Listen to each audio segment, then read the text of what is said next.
Oops. Alright. Hey, how's it going?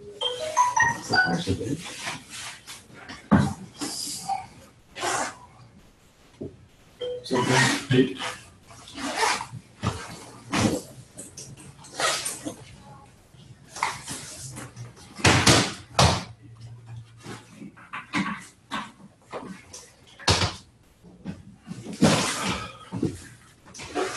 Maybe that makes sense to them. That makes me happy. That's what I thought when I saw it past the MPRA. If you don't like those efforts, that's another one. Apparently, since we learned on Saturday that they've all been revived. Yeah. Is everything else leaders? Basically, but exactly to what we learned in the. Yeah, it's basically the model rules. Yeah. I mean, So we learned both, but now we just.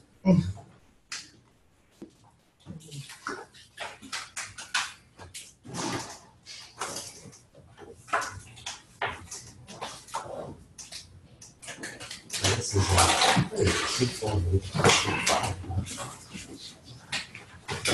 this class does go fast, I have to admit. This one just flies by. And we're gonna last 3 days.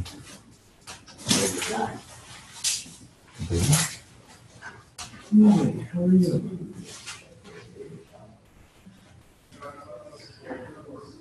We have a lot to do. We don't have anything given to us. He said we have a lot to do today, but we weren't given. Okay. Yeah. You say so. I didn't really outline that too much more in the class. Whatever. he didn't do it at all because he didn't know there was a library. Yeah, He thought we just had the fact pattern in his handout from last week.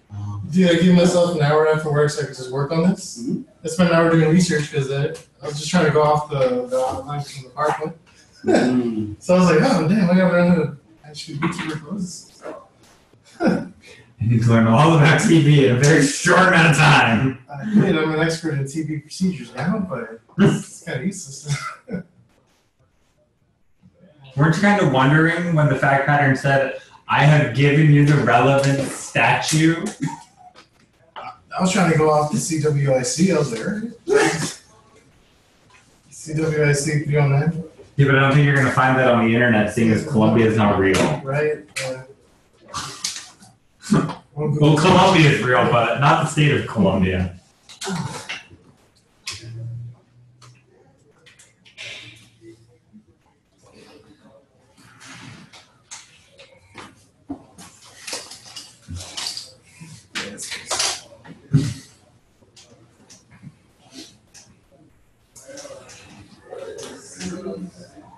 There's a hole.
You look like you're having issues with it.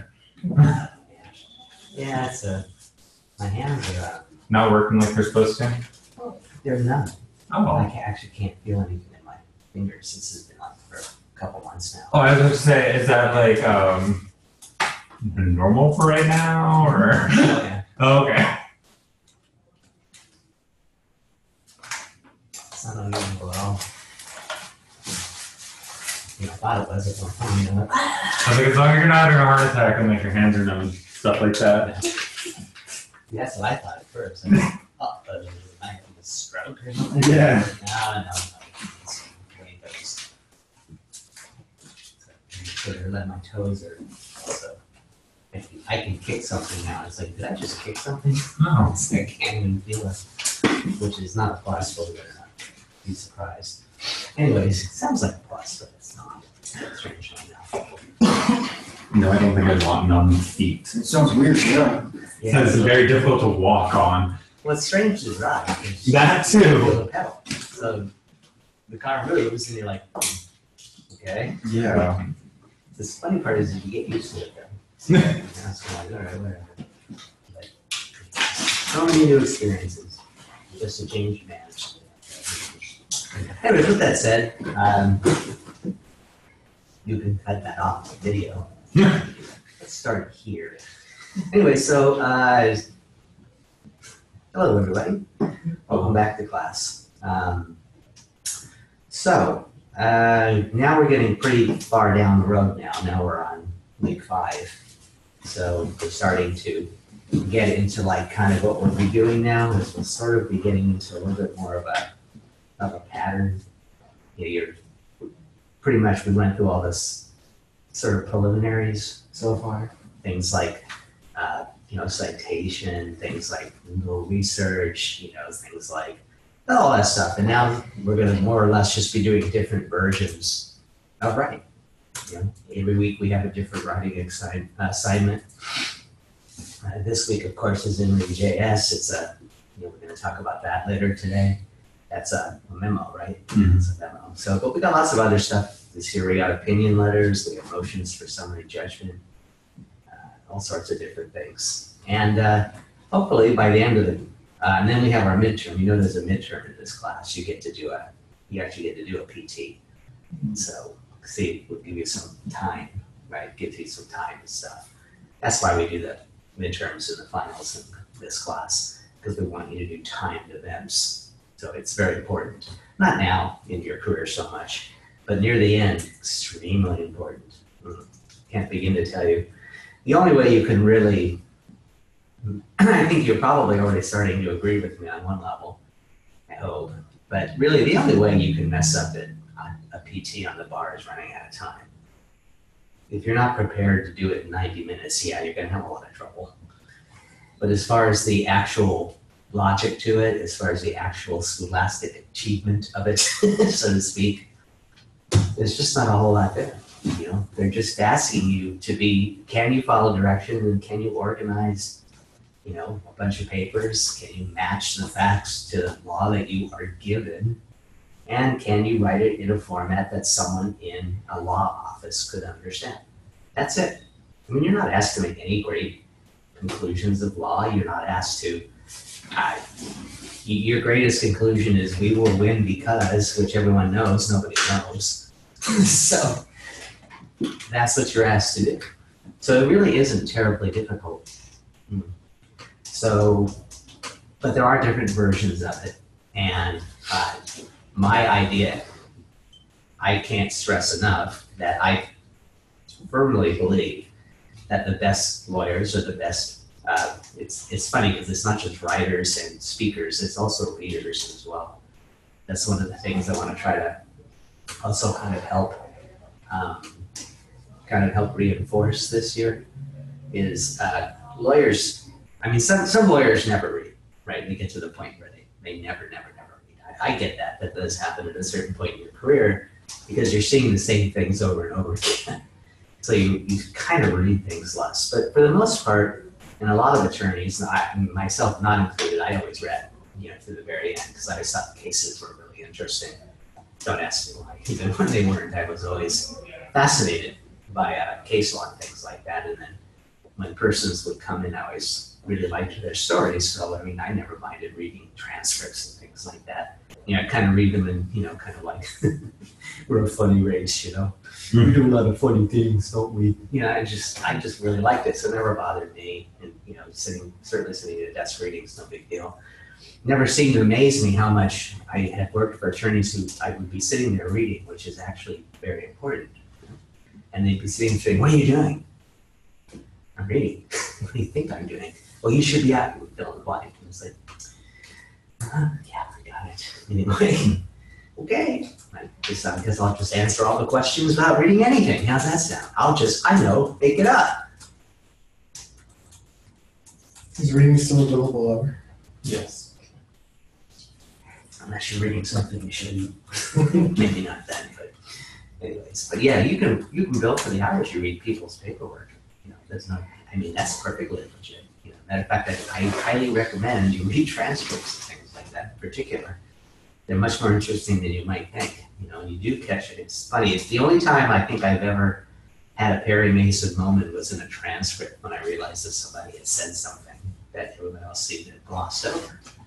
You know, it wasn't quite on the level of, yeah, I did it, but it was close. Mm-hmm. I was like, that's interesting. Why would he say that? You know, that kind of. So you do see it from time to time. You know, and if I hadn't read, you know, I wouldn't have seen. Nobody else got it. So it's one of those things. It does happen. So again, writing is good, right? All that good stuff. Depending on what kind of lawyer you're going to be, certainly being a good orator is very good. And also be a good reader. That's the other thing that I want to try to go ahead and insinuate. You know, this also, when I talk about reading, is also very important because the persons who pass the bar aren't only the best writers, they're also the best readers. And there's no doubt in your mind about that. That's a given, actually. One of the things you have to train yourself to do is you're going to have to train yourself to read in a certain way that you're not actually used to learning reading before or doing at all. You have to read with, you know, remember that critical analysis thing we talked about, critical thinking and all that? You have to read that way, not just write that way. You have to be able to look at something and, you know, don't make any assumptions that aren't based on provable facts. That's exactly what you're doing in the bar, believe it or not, to some degree. Your ability to do that really will help you get through it, because what happens is you get the ability to pick out the important facts versus the sort of marginal facts, or the, you know, non-relevant facts, wherever you want to use a legal word, you can say relevant versus non-relevant facts, I guess. And so that's how you basically pass MBEs. I don't know how many of you realize that yet, but you'll realize it soon, that persons who answer MBEs answer them correctly because they are able to pick out the relevant from the non-relevant facts and then apply it to the answers below. When you have a match, that's the right, well, not necessarily the right answer, but it's the answer you'll be given points for. Right? Remember, on the MBEs, it's not, and you'll hear me say this a lot between now and when you take the bar, you are not required to get the correct answer. There are often more than one correct answers. There can be 4 correct answers. Therefore, that cannot be your goal, is to get the correct answer. It may sound trivial now, but it's really important later when you're doing this. Therefore, you are required, and this is kind of how I see it, you're required to pick the best answer. Right? Now, let me ask you a question though. What's the best answer? How do you know the best answer? The one that uses all the relevant facts. Good start, but no. One that answers the question. Good start, but no. I can pick any number of question answers that will do that, but it may not help me because what? It's not the best answer because it's not the Right answer. It might be the right answer. Again, you can have more than one right answer. It's not the answer the bar says is correct. Because, one more, come on. You're getting there. You guys are starting to buy my logic. I just haven't hit you over the head enough yet. But I will, don't worry. I'll bring the big heavy sledgehammers soon. It's the answer for which you will be given points, because that's the only one that matters. Is that so? That is so, and it actually will help you to think about it. There's more than one correct answer. So you need to find out what their correct question answers, Sure, you need to find out what their question. it makes no sense. You've got to really delve into it and get into the mindset, and you got to kind of try to figure out what they're doing. Now, sometimes it is just the correct answer, but those are the easy ones. You know, to be honest with you, in my opinion, it's the ones that don't seem so honest, obvious. It's like one of the things that a lot of bar takers, test takers do this, but you know, particularly on the bar, it's kind of rampant. Is you always get it down to two answers, right? It's getting it down to two answers, and then you're going, which one's better? Which one's better? Well, the person that can pick out the better answer between the two is the one that passes, right? I mean that's just logic. That's Yeah. weird. It's just, I mean, again, it sounds like, you know, weird, but when you're taking tests and things, this is like kind of really seriously, right? Yeah, I know it sounds really cynical when I say things like this. We're doing a little bar stuff today. Today's the day we're going to start. You know, every week we're going to do a little bit with the bar too. Okay, because really, I highly recommend that you use your fourth year wisely. Your fourth year, you should be spending some time every week preparing for the bar. You should. Honestly, I would start now. I mean, most of my students who are successful start about 6 months out. I mean, don't start 2 months out. That's a major, major mistake, right? Because if you're taking Barbary, well, unless you're planning on stopping your life for 2 months, like some 26-year-old school that can basically stop their lives for 2 months, right? Any of you can do that? Planning on taking 2 months off and not? I can probably figure it out. Really? Awesome. That's a good sign. That's probably the best sign you will pass, is that you take 2 months off right before the test and do nothing but study. That's a very good sign. But for most of us, mere mortals, myself included, when I took the bar, I couldn't do that. So I started earlier. I did a lot of just sort of prep work and stuff like that. And then when it came time for Barbary, I took that. And then when it was like 2 weeks left or something, then I took off 2 weeks. Did nothing but sit with a book on my fingers for like 19 hours a day or something crazy like that. So, but anyway, but for most, and again, I'm just generalizing about, we can call you adult learners or second-time learners, whatever you want to call yourself. It's up to you. Second career people, your choice. Most of them have to start early. That's kind of the advantage they have, you know, is you can think ahead, right, and you can start early, and that way you can sort of give yourself at least a fighting chance with all of these students that are going to be taking 2 months off, right, coming right out of school and just basically having nothing to do but, you know, but study. And so this is, again, something you should take into consideration very seriously. This is your competition, right?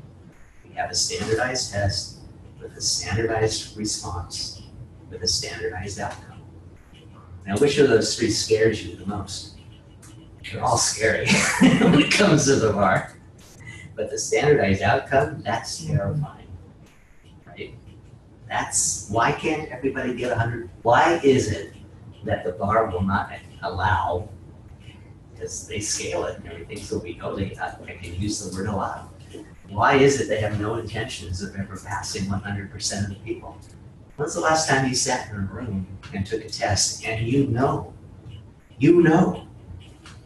most of your time you're pretty sure not 100% is going to pass, but you know it's possible. You know, everybody can have a good day and everybody can pass. On the bar, if everybody has a good day, it's the one who has a better day that passes. It doesn't matter if you have a good day. Because if you're not in the percentile that passes, the top 50% perhaps, too bad. You're going to get scaled down, and then when you get scaled down, you get scaled out of retention, and you can go on. So you take very few tests like this in the world where there's sort of like a guaranteed failure rate that is somewhere around 50%. Right? Remember the baby bar? The failure rate is 75%. When was the last time you took a test that 75% of the people failed? What for? You ever think about that? What the hell? Whose advantage is it that 75% of test takers fail? Bar. Well, certainly because they get the charge for it. But let's look at the big picture. Let's look at societal. What the hell? How does that work? We want to keep the billable hours high so that they can't saturate the market more. Could be. Part of it could be economics, supply and demand. The bar would tell you consumer protection would be a reason. It would tell you part of it is to put bad law schools out of business. They don't really blame you, they think it's our fault. The bar, by the way, they'll blame us. So, which, not a bad theory, but again. What is a bad theory? It is a bad theory. And it's not a student problem either, it's a bar problem. Because the bar themselves, they don't care whether the school's teaching you enough, they don't care if the student knows enough. They automatically choose 20% of the students to pass, regardless of how much the remaining 80% know. So it's not a school problem, it's not a societal problem, it's a bar problem. And honestly, I feel like if the bar ever got challenged on it, they would lose. Because their whole premise of having the baby bar is consumer protection. And it's anti-consumer protection to have a set amount of people who can pass. But at the same time, I don't think anybody will ever challenge the bar enough to get that far. I think the people that get challenged don't pass the test, probably. People that want to challenge don't pass the test. Well, yeah, I mean, it's funny because the way that I would posit that is, yeah, it probably has something to do with consumer protection, I'll buy that. But the person who actually pays the price is you, the consumer. So when's the last time that happened to you? I mean, if they actually... It's for your own good that we kick you out of law school because they didn't teach you properly. Hello? But even if they did teach it properly, you still don't pass if you're not if you're not better than 80% of the people that take the test. Which is weird, right? So, I mean... Because it's not a standardized test. Well, it's standardized. It's a standardized test, the standardized answer, But they don't grade it in standardized form. It's all capricious and how drunk the grader is while reading your paper and whether they want to give you a 60 or an 80. I always assumed my reader was really drunk. That would answer a lot to me. But I think I had a happy drunk. I was hoping that I had a happy drunk. I wanted the guy with the Jack Daniels one that took a hit every 200 pages. Whatever the hell they do. So I'm dull. Anyways, but these are all things, not that you have to think about these things all the time, but you should be thinking about passing the bar. You really want to do that. And, there's all sorts of different ideas that you might come up with, things that just keep you sharp if nothing else. They don't even at this stage have, we're still in October, so again, I wouldn't get too excited until maybe January, which is around the corner, to be honest with you. But, because you guys are taking the July bar, right? You're not taking February, right? Mm-hmm. For those who are February, we already started. There are all of the students that I'm going to teach are already in the bar program. By February? Yeah, and the clock's ticking. I'll probably only accept students for another couple of weeks at most, because it just takes a long time to get second-time owners to do it. Just does. I mean, it's just, you have the advantage of starting earlier than everybody else, but if you don't want to do that, I can't begin to tell you, you're just putting yourself at risk, because what happens is again, you're sitting at, just again, common sense tells you that the pass rate, if you're lucky, is going to be about 50%. Who knows these days, right? We just had a terribly low bar pass rate, the worst in 50 years. Read an article about why they're starting to sort of forensically look at it. And the answer is actually very simple. Well, the short answer is very simple, is that for whatever reason, the students tanked the MBEs this time. These were the lowest MBE scores in 50 years. So as went the MBE scores, so went the pass rate. Yeah, interesting. I'm surprised, They said that the essays were almost exactly the same as the one before. They didn't really notice any difference at all. But for some strange reason, the MBE scores went way down. Well, it could be because they doubled the amount of MBEs and made it 50% of your pass grade at It is this true point. that a big part of It's completely changed. a big part of MBEs is just endurance. Sit down and do 100 of them. And most law schools don't do them. Yeah. I didn't do a single one. law school, not one. So that's not that Down several unusual. thousand minor, right? No. So yeah, it's pretty wild, huh? Anyway, so that's what you're, kind of looking at. Again, not to scare anybody or anything, but sit down in that chair, right? Look over here, look over there. Okay, if you have a pencil, my advice to you is just, and then your problem solved, right? But Try to Tucker take out told one me. person. This is a guy who tells us you have to strike between the second and third rib to make sure they're hospitalized. You don't want them getting back up and taking the pencil in their side. Die. Sucker. Just pull it out. Yeah, that's what I would do. But anyway, I try anyway. Anyways, with that said, so that's what you're up against, really, honestly. I mean, again, these are just the basics because it's a weird test. So you need to be asking yourself first of all, how am I going to get parity with all these persons who are just coming out of law school, right? So to speak. Let's call it day school, just for the heck of it. How am I going to get parity with them, right? It's a good question because they're going to, and it has nothing to do with intelligence. That's why you have to throw these things out. It's not intelligence, it's time. It's all about time. When you take a test like the bar, the more time you have, the better you'll do. So you go right to the end, but I wouldn't think your chances would be very good. Or you can start early.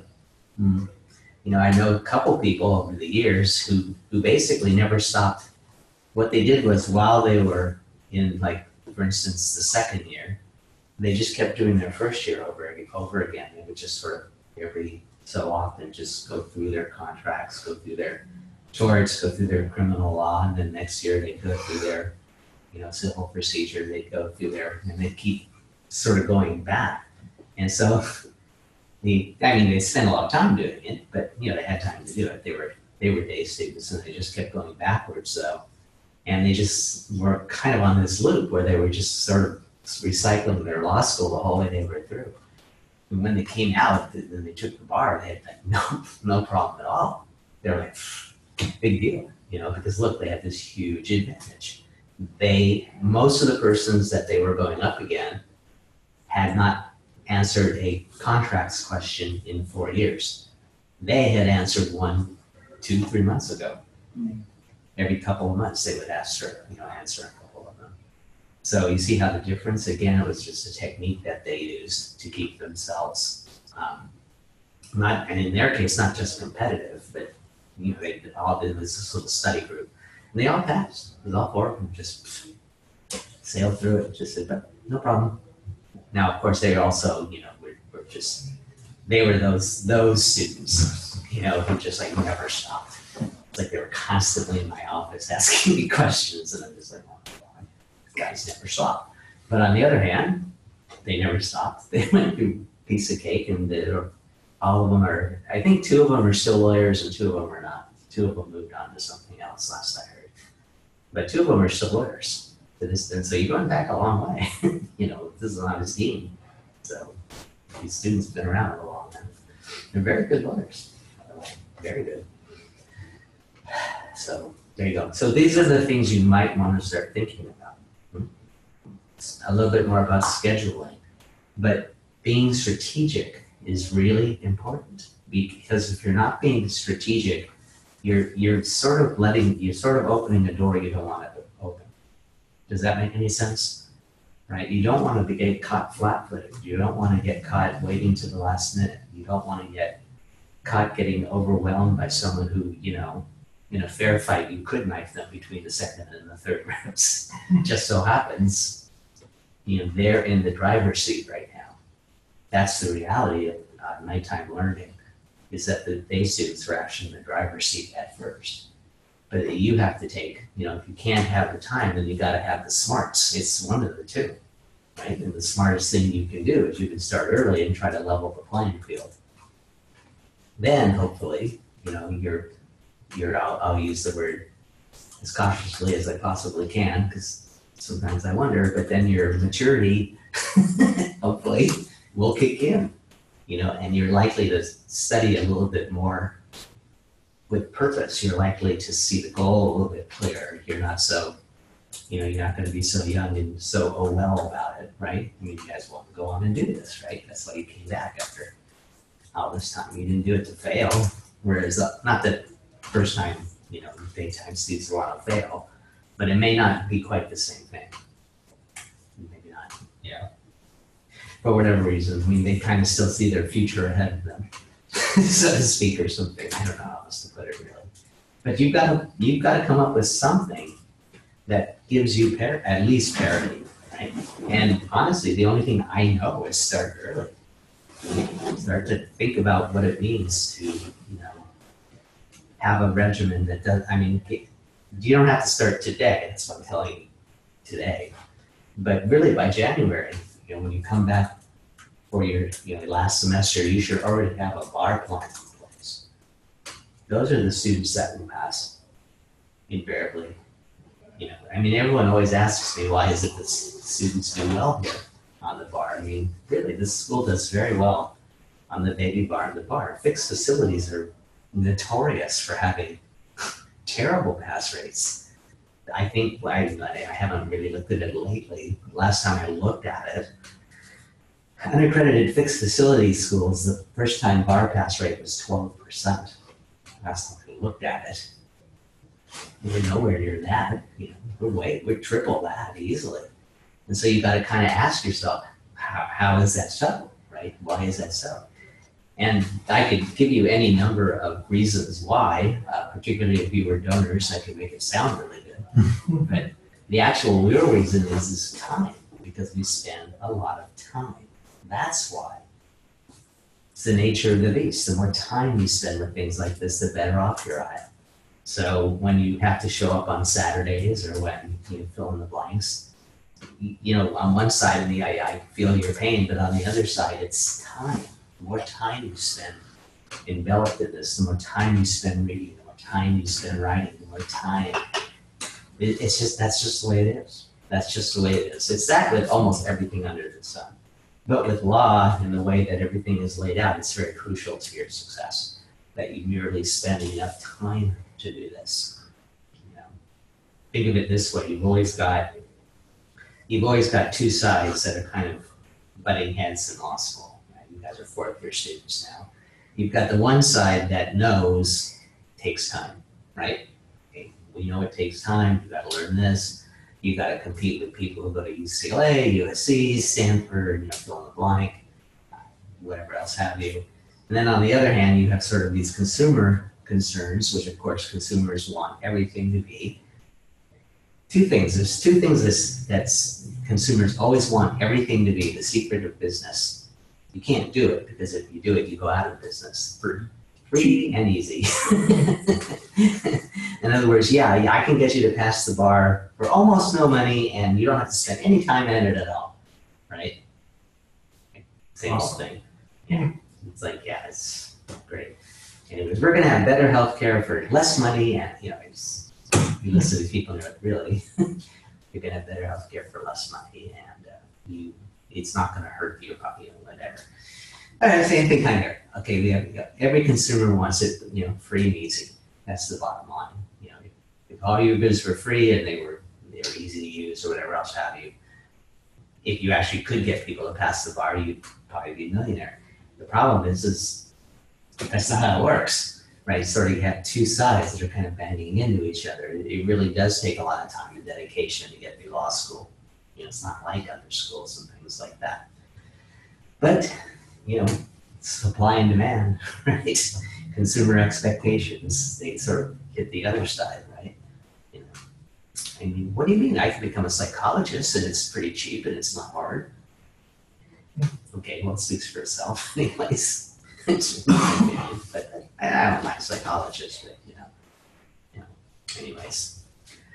So that's what you're looking at. So what's the best thing to do is go ahead and figure out what's reasonable for you, right? If you have kids, if you have a family, if you have a wife, if you have responsibilities, whatever that might be, then you gotta do what you gotta do first, right? It's like, figure out your order. My advice, put family above school, but God knows some people don't. Personally speaking, I don't know why, but although they do make the argument that if I get through school, our lives will be better. Possible. But if you're gonna leave your wife when you get your graduation, your life will be better. That's not what I'm talking about. Anyways, and your life won't be better anyways, because she'll just leave you. So there you go. It's sort of like becomes this never-ending cycle. But anyways, with that said, I have yet to see. I do actually know. You may too someday. I know quite a few guys who their wives took them through law school and then they left. They passed the bar. Literally the day they passed the bar. Unfortunately for all of them, their wives left them shortly thereafter. Their new wives left them shortly thereafter, and it's sort of caught on this hamster wheel now. It's actually kind of funny. Anyways, I won't name names. But so when you're like in their 50s now, they're almost my age, and I'm like, so when are you gonna grow up? All that spouses. That's why I want to be a family lawyer. Damn straight. Really? Prenups. Let's just be a family. Yeah, nothing. Pay me your money. Education is not a family asset. Anyways, but there you go. But anyways, it's what it is. But anyways, that's up to you too. But the thing is start thinking now about what you're going to do. Seriously, and come up with an idea. If you guys are gonna figure something out, then figure something out. Whatever that might be. Or if you're gonna go off on your own and do something, or you're gonna go outside and get help and figure out what that means, or whatever you're going to do. But really, you should start thinking about it now. And I would start to vary. I mean, you have this class, which is good, because in this class and also in remedies, we're kind of lucky because, well, I don't mean to put it this way, but the way that I teach remedies is kind of a good class to have in your last year, because I don't think you can teach remedies unless you also review and sort of, keep practicing contract law and tort law. I mean, there's no such thing as a remedy law. You don't gonna sue for remedies. All of these suits are based on contracts or torts, right? 99% of them. Then there's some on civil rights, and that's about it, really. So we have an opportunity here to sort of enhance the experience in two ways. First way is that is for the class, because again, it's really, really hard to talk about remedies in a vacuum. It doesn't make a whole lot of sense, because you're still talking about, expectation damages, you're still talking about compensatory damages, you're talking about all these things that you haven't really worked with in 4 years at that point. So we have to go back and just say, remember this, remember this, remember this, right? And so it's kind of a good opportunity to do that, because then you get a better sense of, why we do remedies the way that we do them. You get a better sense of it. You just, The second thing that's good about it is, well, you're going to have contracts and torts on the bar, so let's do some of that now.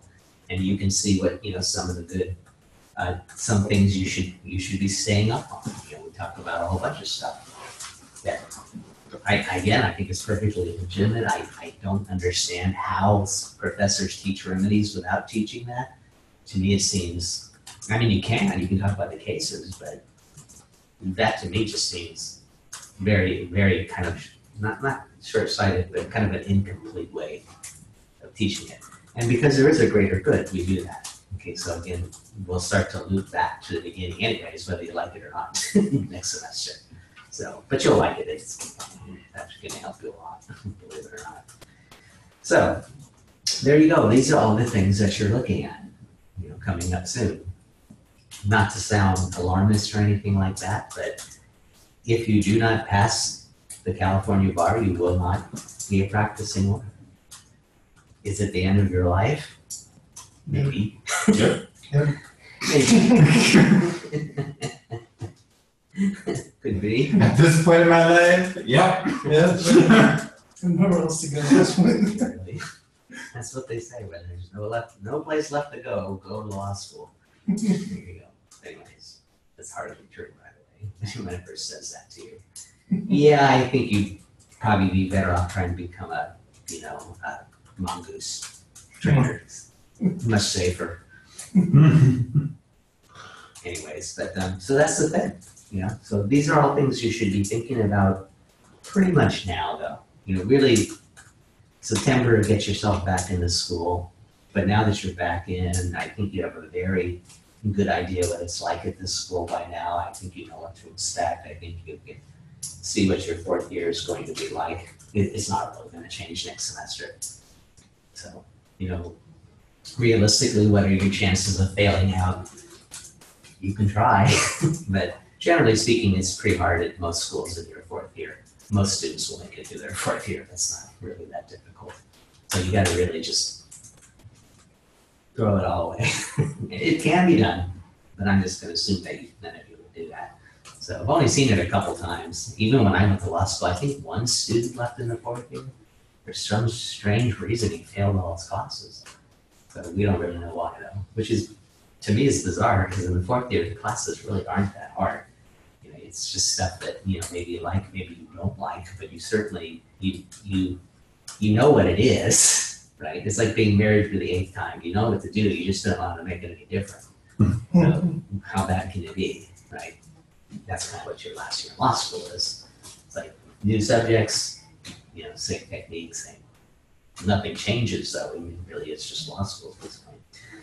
So that's what you're looking at, huh?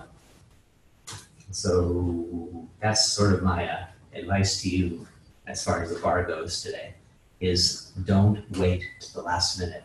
That's a sure sign of failure. And very, and it's not just you or anyone else, very few nighttime students can just, start 2 months out and then still have it, still go to jobs, still do whatever they have to do with their families and pass. It's very rare. I mean, I've seen it a few times, but it's very rare. Unfortunately, most of them fall a little bit short. It's just one of those things. And I think back now, too, to most of the students that I know who were nighttime learners that never passed the bar, the real reason they never passed was because they never took time off. I look back and I say, well, but you kept your job. You have 3 kids. Yeah, well, and some of them came close. But I'm thinking of several people right now, but they're not lawyers today, because invariably what they did was they just said, oh, well, my job's not so bad. They just stayed with it and everything. But, which is fine, too. I mean, that's what you end up doing, depending on what you do. But that tends to be the reason why they don't pass. Right? They're plenty smart, but they just don't ever take the time. So it really does come down to a significant amount of your time going into the endeavor. And that's what I think makes the difference to this day. There's lots of little things you can do, lots of smart things you can do, but to not give yourself the time to pass, that's a big, big mistake.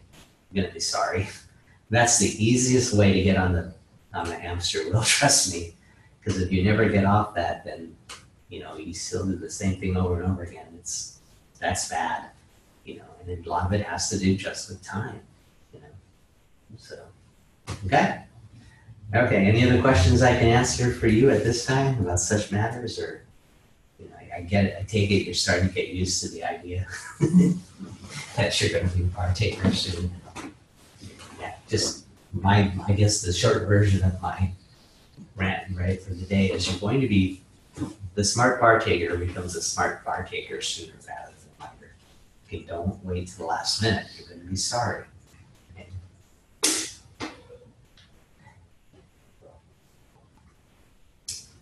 It's the nature of the beast. It just is. It has nothing to do with you personally. Okay. Okay. So let's go ahead and transition slightly here. I want to still talk a little bit about the bar, believe it or not, but I want to go ahead and now let's go ahead, because we really are looking today, we're going to be looking at our first PT, really our first real one. We're going to really take a good look at it. And this is something that it's one of the 3-hour ones.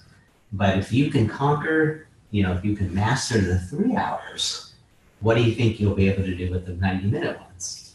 I am scared of doing the 3-hour ones because I think I'm going to get used to having all this time to go through everything, frame everything, get it all good to go. Mm-hmm. And I'm going to get used to that throughout the last year of law school. Mm-hmm. And then I'm going to get to the bar and I'm going to forget or something that, oh crap, I only have an hour and a half this time. And I'm going to go slow at first until I realize it. And then I'm like, well, I got to go faster. That's one of my big nerves about doing like the 3-hour ones is getting used to that. I have all this time to do it. And then all of a sudden it's going to go down to, oh crap, I have half the time to do it. Okay. I mean, that's a possibility. I mean, some people actually like the 3-hour ones better than the 90-minute ones. And exactly for the reason you just said, because it actually does give you a little time to really read it and lay it out. And it's a little more, strangely enough, there's a little more wiggle room. You make mistakes, so what?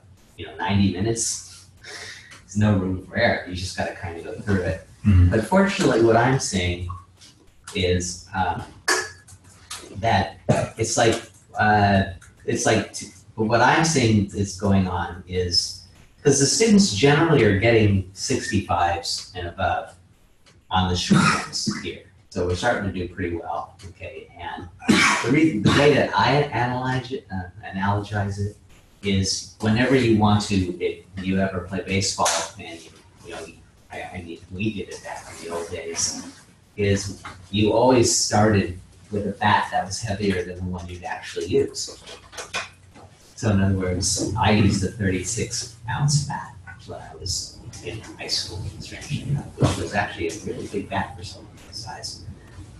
It's fast, so it didn't really bother me. I ended upper body strength. So, but what I would do during practice is I would always use a 38-ounce bat. So 38 is pretty heavy bat. And so when I would actually then go and have a 36-ounce bat, right, it's like, oh, there's nothing, you're swinging like a madman, right? It's easy. I don't know if they do it anymore. I have no idea. I don't watch baseball very much. Even if I did, I wouldn't notice. But they also used to buy us these rings. Yeah, they still do that. They put the weights on them. Yeah, we used to call them donuts. And it was just a long ring, and they just put it on the end of your bat. You swing it around, and then you move it off, and all of a sudden it's like, back of the ring body. So all of a sudden you're like, swatting mosquitoes away from the net. Just.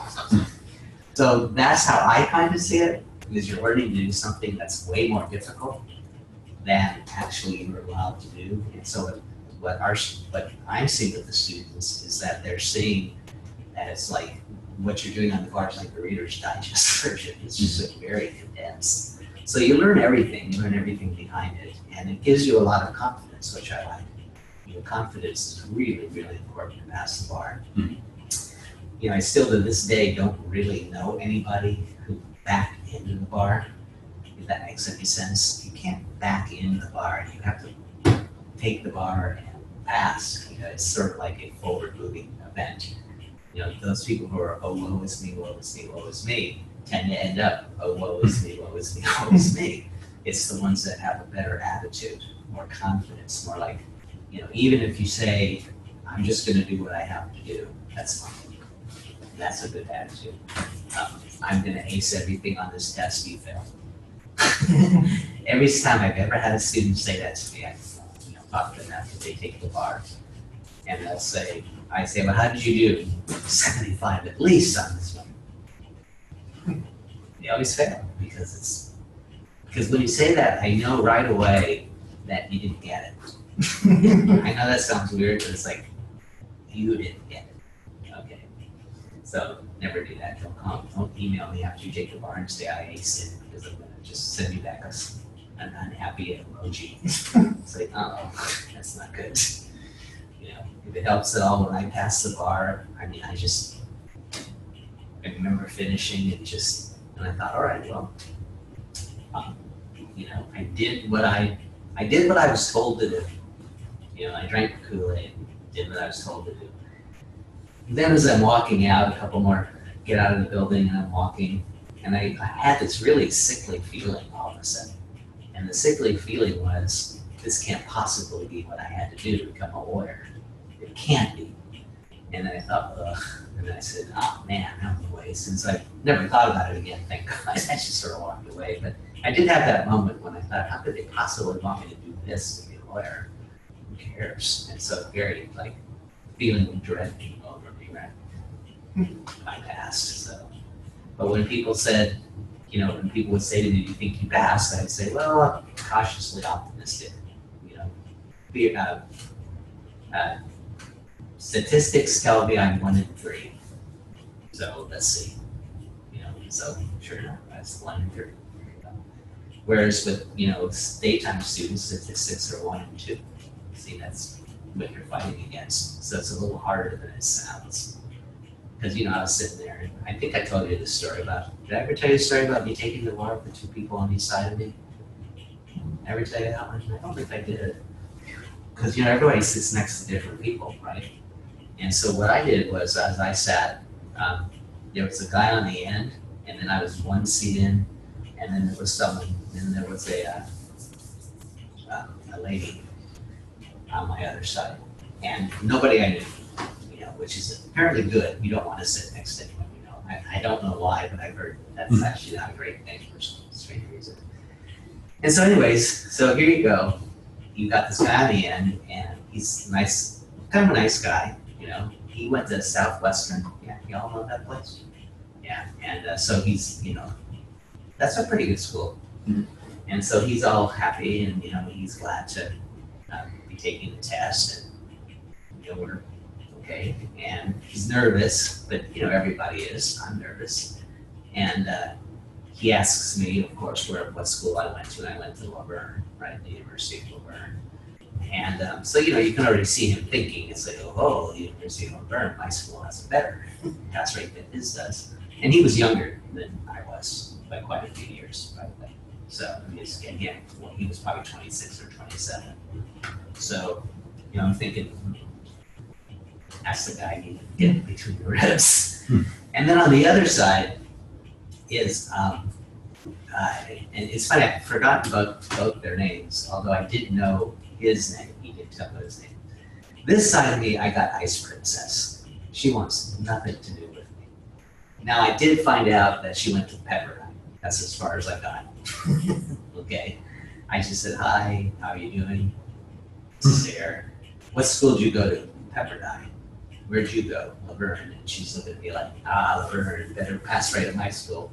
And I'm thinking, he'd be easier than knife. Anyways, I think, but she was like a total Ice Princess. You know, it's like I never really tried to talk to her again, because the one time I tried to talk to her again, she just sort of looked at me like, I'm going to kill you.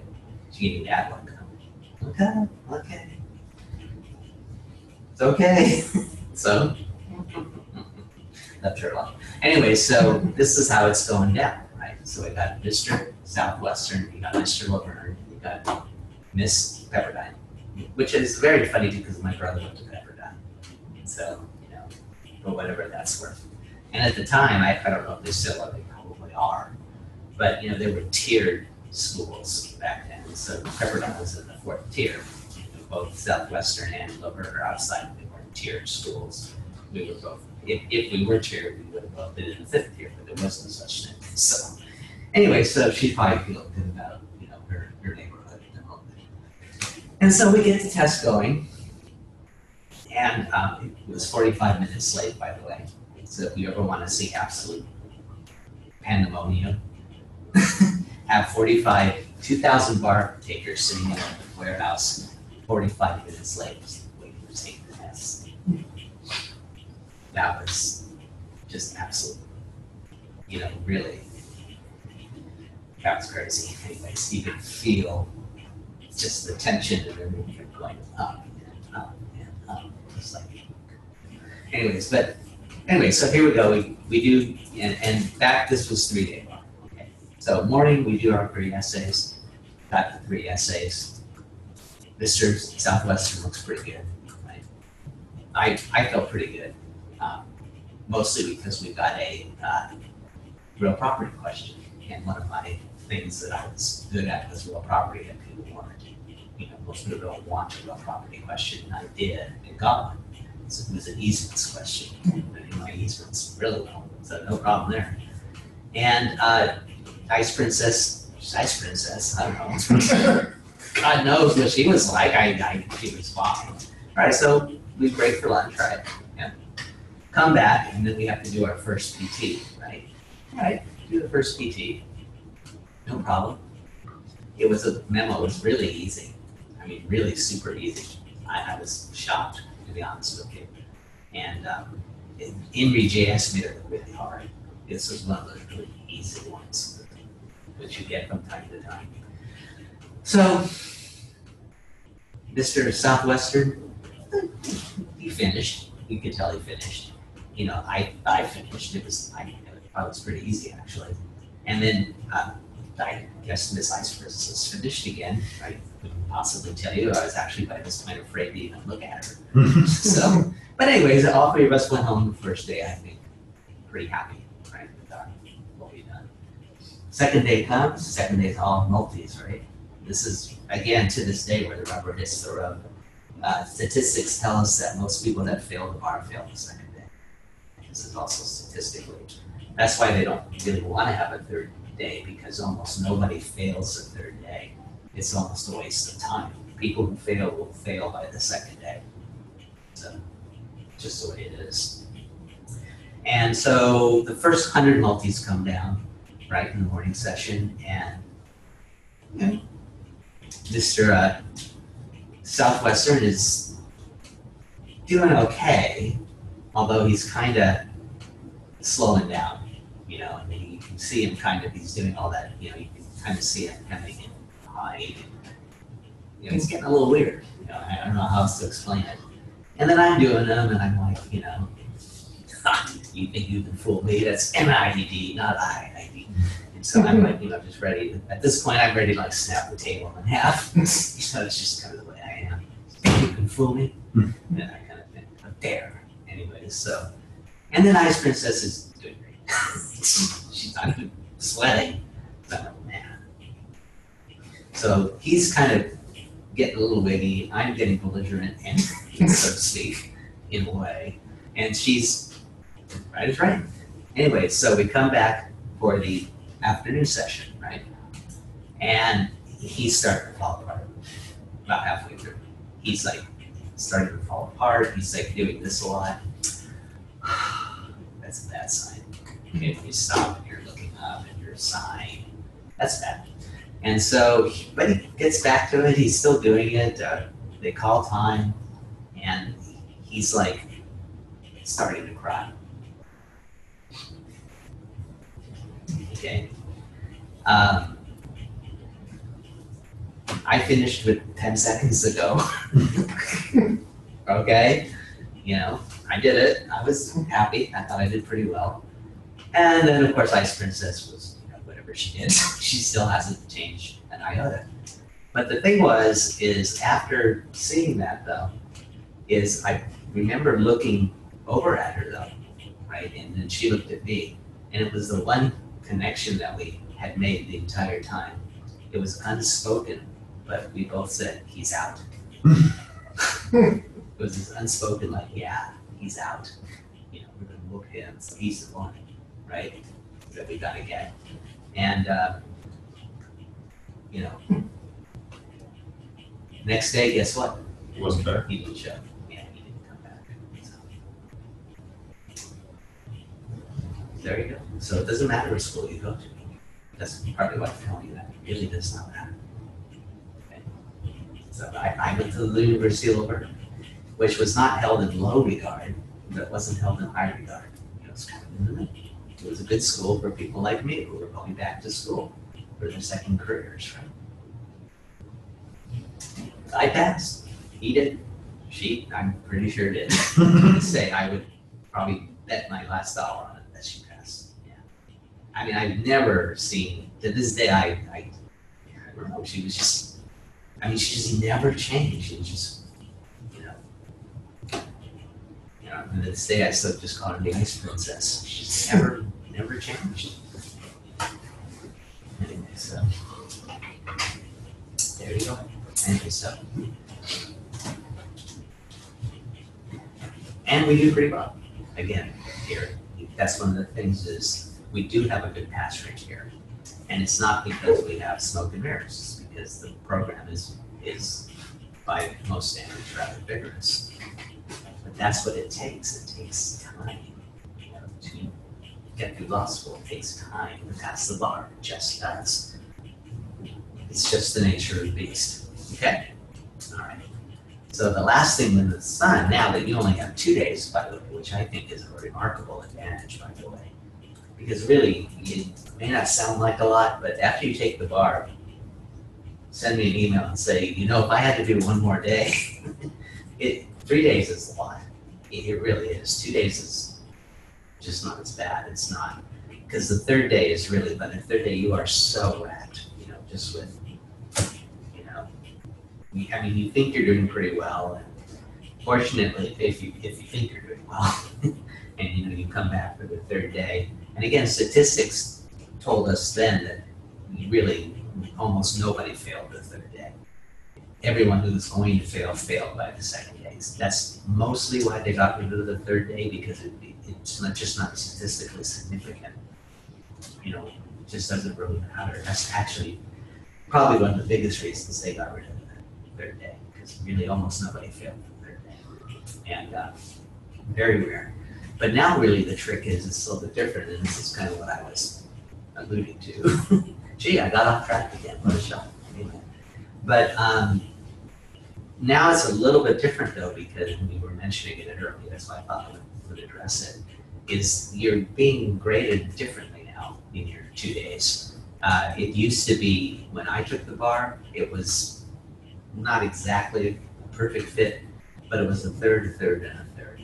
Okay, you had to pass the multi-states, you had to pass the essays, and you had to pass the PTs. Okay, but the PTs were slightly skewed less, and the essays were actually skewed slightly more, and then the multis were kind of in the middle. That's what it was like when I took it. Kind of weird. I mean, you think back, and you're like, but that's what they did. Not so anymore. Now you have a situation where you've got your essay section, right? And then you have that mixed in with your PT. Now the reason why you got to pay attention to your PT though, is because it's worth an essay and a half. So you see how it becomes very key to passing that side. That's what makes it kind of weird now. It's like you had to pass it before anyway, right? So it's not like it's really that different, but you see how now it's kind of almost like a poison pill. You can do really well on your essays if you tank the PT. Wow. Because not only, let's say you take a 50 on your PT, okay, guess what you just did? If you take a 50, that means that it's like almost 250s. You're going to take one of your other essays and drag it down. There's nowhere else for it to come out of, I'm saying, if you think about it. So the last thing under the sun you want to do, right, is tank a PT, because then it ruins all the good work that you did on your essays. Because they put them together, you're almost better off. Just because there's no separate score for them, in the end, those get amalgamated, or the word is, and the MPs are obviously separate. We spoke about that. Yeah, I mean, again, there's no distinction in the point totals. Okay. It's just like, think of it as you're taking you're taking 6.5 essays. Think of it that way. Or how many essays did they give you again? Yeah, it's 5. So No, it's 6 essays. Yeah, 6. 6 essays, the PT, and then the 6 essays are like all jumbles of crossovers now. Yeah, now they're all crossovers. And I think we get a half hour per essay instead of an hour or something like that. No, you still get an hour. No, because it's Well, the morning. the Mondays are, your morning's 3 hours and your afternoon is 4.5. So 7.5 hours total. Yeah, and I think you get 3 So that's essays 6 and essays and 1 PT. That's right. So, You have 7.5 hours. okay. So That's right. You know, somebody said they were a half hour now or something like that, and I was like, what's the I wrap? mean, if you outline for half an hour, sure. If you do Fleming's approach. I was gonna say, you can make it anytime you want, but I wouldn't recommend an hour. Yeah, so you gotta pass that, but see how the PT becomes like a poison pill now? It will drag your essay down, because it's worth an essay and a half. So on the other hand, get your 70, see, and now you're looking really good, right? Because now you've got an essay and a half at 70. So again, it sort of becomes more of a, it actually has a little, not that you didn't have to pass them before, but you can strategize in a different way. You can use this and say, yeah, I mean, I would recommend personally that if I was taking the bar, the 2-day bar, I would do the PT first. I'd get it out of the way. Because again, I think that's most likely what you're going to be able to shave some time, if at all. Whereas on the essays, don't know, But that's just my personal opinion. I mean, essays, I've always not been good at finishing very quickly. I've always had pushed. I'm always even to this day, if I was to sit and take the finals with you, you would see me finishing essays in about 59 minutes and 45 seconds. It takes me all time to do it because I'm not a fast typer or anything like that. So just kind of a typer and things like that. So I personally never think of the essays where I would pick up time or something like that. I think of it more as use your time wisely. Whereas with a 90-minute PT, if you practice enough, I think you can really get to that point where, it's pretty pro forma.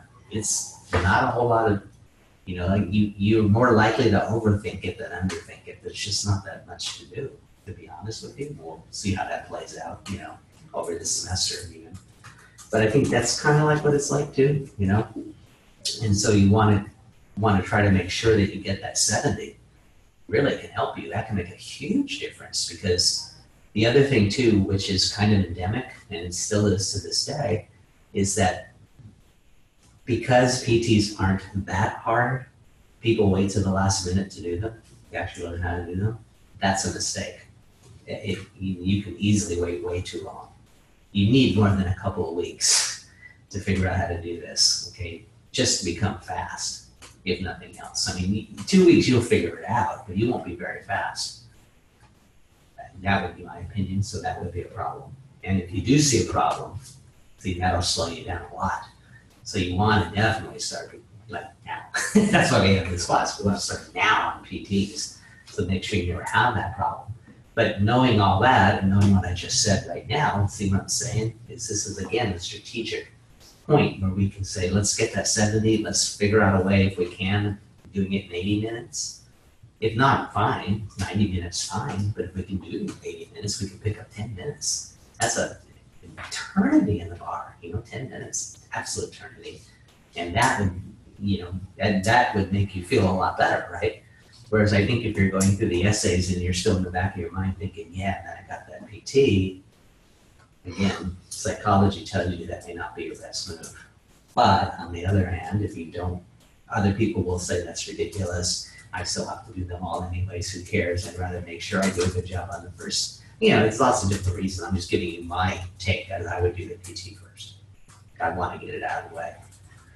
So when I took the bar, I did the shortest essays first and then the longest essays. I did not do them in order. I did them out of order. In fact, I did 3-1-2, as I recall, on the morning session. Anyways, can't remember what I did, the second morning session. But I remember I did the third one first because it was criminal law. And I said, well, piece of cake, right? And then I had plenty of time for what? For the easement question, which everyone went, get to the class. Easement. Yes. The pays are like common law. What do you mean you don't like common law? What do you mean you don't like real property? Oh well, it's just the way it was for me. Most of the dud, but just lucky me. Anyway, so we can look at this strategically, okay? But the PT becomes, we have to make sure the PT is on our side, right? We can't just let it dangle out there and become a problem. You see what I'm saying? You can't. I mean, it's just, why risk it on such a silly thing, right? Of all things, No, you fail the multi-state part, fine, everyone does it. What can I do? What can you do, right? Everyone does that. What can you do? But the PT is terrible. And so we do have that thing where it gets thrown in. Okay, so we have to be very strategic about them. You can't just buff them up. They're gonna kill you if you don't do a good job on them.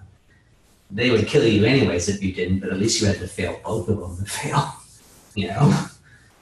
But anyways, so with that said, the other difference that you will be also, again, it's worth thinking about a little bit. Again, strategy is good. Strategy is good, right? Is now literally they're 50-50.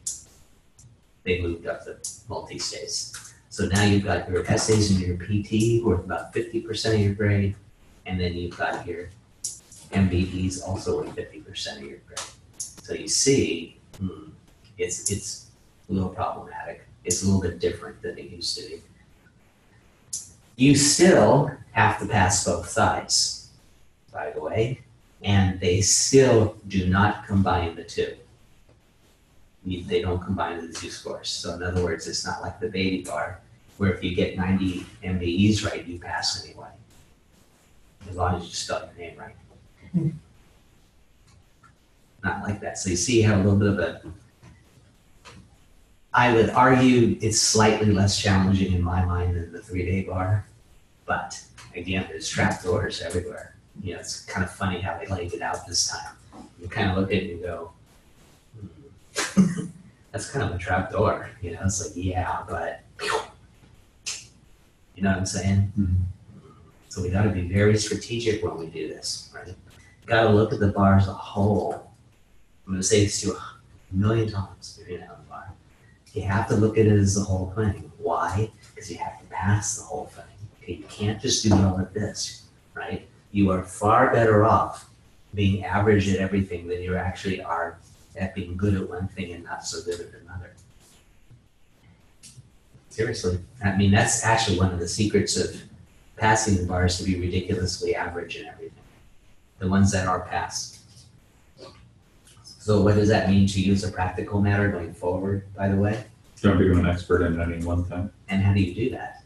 There's actually a way you could do that. Studying what you know least first. Right. Whatever makes you uncomfortable, that's what you study. You know, you don't sit there and say, but I'm doing great in criminal law, and then write me another criminal law question. Okay, great, you'll pass the criminal law part of the test. Unfortunately, you will fail the contracts part, okay? So, you know, again, it's kind of like the baby bar. You probably remember back to those days. I mean, one of your subjects was better than the other, right? Which one do you practice? Well, if you're smart, you practice the one you're not good at.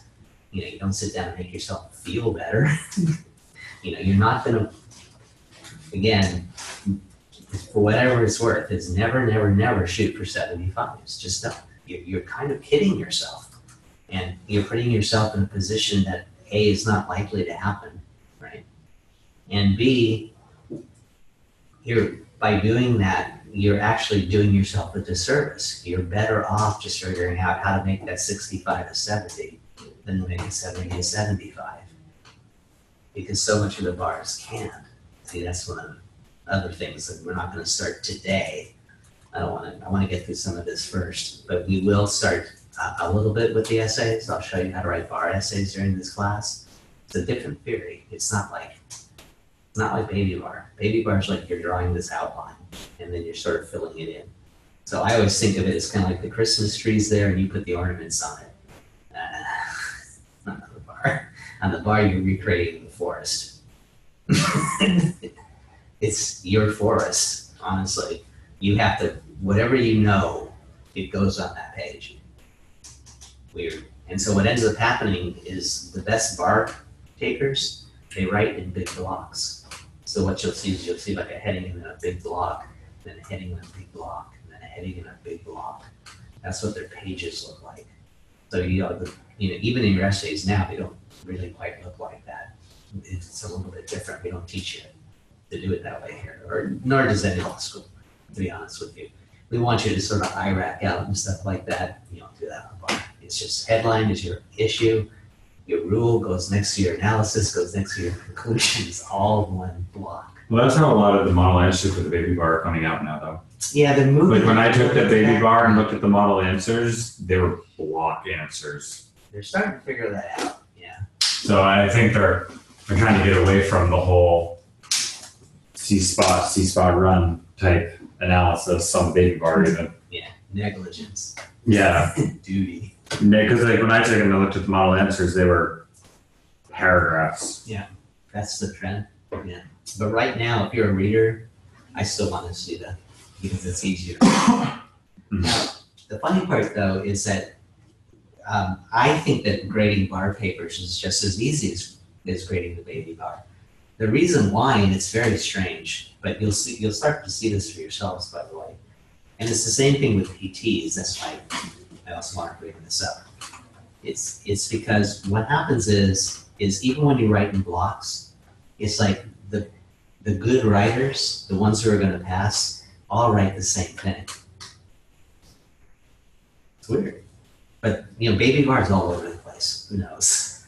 But you see very quickly who's going to pass the bar and who's not. I can look at the first page and almost always know, without a doubt, whether that person's going to pass or not. And it's usually because, A, they have the blocks. But after you do the first couple of ones, you realize that it's like, for instance, you know what the first heading should be, right? So this becomes really important.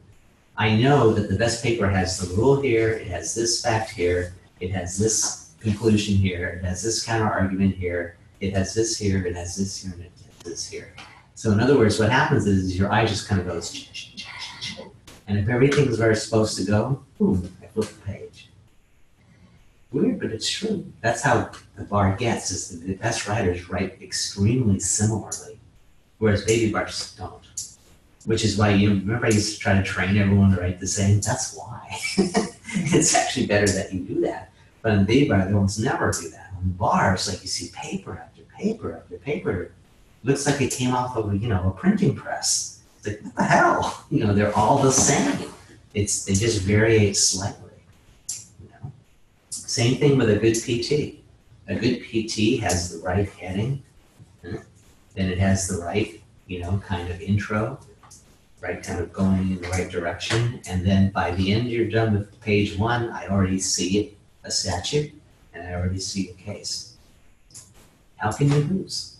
If you do that, what are you telling the reader? I know how to do it. I know what's really important is that I answer the correct question that I'm asked. How do I do that? What is the best, quickest, easiest way, and I mentioned it to you guys on Saturday, of telling the reader that in fact I have read, I have absorbed, and I will answer the question that I'm asked. What is the best, easiest, quickest way to make sure the reader knows that? It's where is it? Where's the action on these papers? The true action. The heading. The heading. In the headings. Very good. It's in the heading. If your headings are good, you're 50% of the way there. You might even be 60%, maybe 70. The headings are extremely important because that's how you tell me what you're doing quickly and efficiently. Now, when your headings are good, right, even better. Because when your headings reflect not only what you're asked, but the order you're asked in, et cetera, et cetera. Also, remember we did a little work on headings, right? Now, the trend is toward shorter headings, just so you know, on these 90-minute ones. But you still want to throw in 1 or 2 that's a little bit long because, you want to reflect that you're doing what they want you to do. And that requires you to do a couple fast ones, a couple pretty well-written out ones like we were talking about last week. You're at least going to do 1 or 2 of those. But most of the other ones are going to be short. You don't have to do that for the whole thing anymore. It's just not necessary. They're just not doing it anymore. You can do it if you want, but you don't have to. If you like doing it, it's fine. It won't take you all that much more time. But the trend is toward shorter headings. The trend is toward putting in cases and statutes as headings. If you think about it, that's pretty smart. Why? That's pretty smart. I mean, if you don't want to write a big long heading out and you just put the case name, why is that smart? Because they know you're at least using it. Yeah, they know you're using it. Again, your headings are your best way to just be loud and proud, right? Headings are great. I mean, I don't know how many of you realize that through your law careers, but you don't get a lot of chances in life to make such a positive statement, such a forceful statement, such a confident statement as you can with your headings, right? You read that paper, right? You read that essay, negligence, right? How often in life do you get to do that? Not often, but when you write that negligence out, you're telling the reader, can't fool me. It's negligence. Let me tell you about some negligence. And let me tell you about some assault. And let me tell you about some battery. And you see how all of a sudden you're watching the headings, negligence, assault, battery, whatever, IID, the last one. And you see how all of a sudden how much you're telling me just by using headings? Well, on your PTs, it's even better. Because again, you're trying to tell me a narrative, that you've read all this and that you've taken this stack here, you take that stack, you smack them together, you put it down, sort it out, here's my headings, right? You see how it's even better that way? You have like an added advantage. We expect you to figure out negligence, but this is more like mixing and matching and sorting and things like that. So your headings become very important. Plus you also can write, under, CCC, we can't do this because of that, blah, blah, blah. Again, you take the fact, you take the law, you make a conclusion. If you want to make it, more convincing than just put on think in the back of your mind, we will win because, and all of a sudden you can get some facts out, you can get some law out, and you can get a conclusion out, which is all great. Because if you think about it, that's a short version of a memo in and of itself. So headings are really, really important. And also in real life, headings are really important. The best motions by far have the best headings. There's no doubt in my mind because the judge will look at your heading, the judge will look at your table of contents and they'll see the heading that they think the case turns on. They usually have an idea what they think are the important issue or issues. And if they see that you've addressed them in your heading, how much farther ahead are you from the person who doesn't do that? Well, they're just turning right to the page now, right? What could be better than that rather than have somebody flipping through looking to see if the other person even has it? To me, it's funny because to me that speaks for itself. The person who writes the better headings has a massive advantage over the person that doesn't. Massive. To me, it's a massive advantage.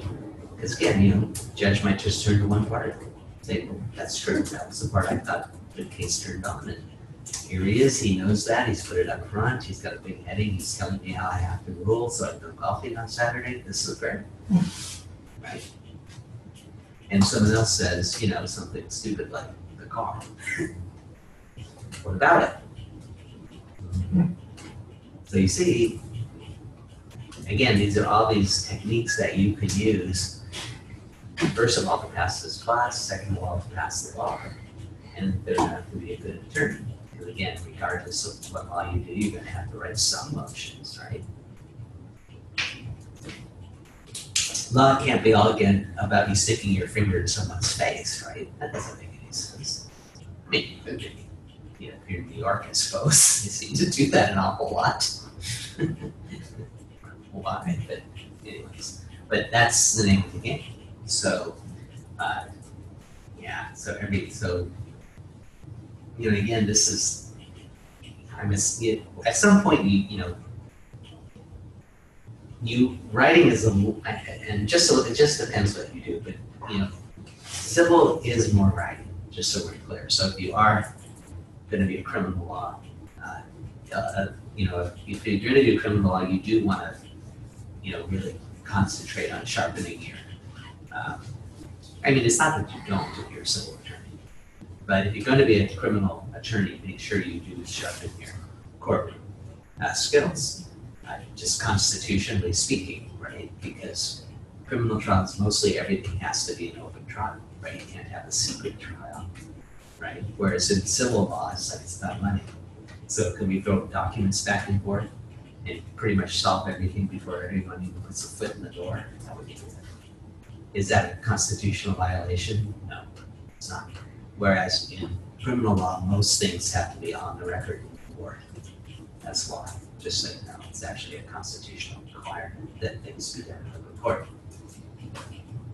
So you have to be a better speaker. A lot of the stuff you're gonna want to get done will get done in the court, whereas civil, you just get done behind the scenes. You already know pretty much what's gonna happen once you get there. So take it for what it's worth. But that should also tell you that you better practice your reading and your writing, right? Particularly in civil law.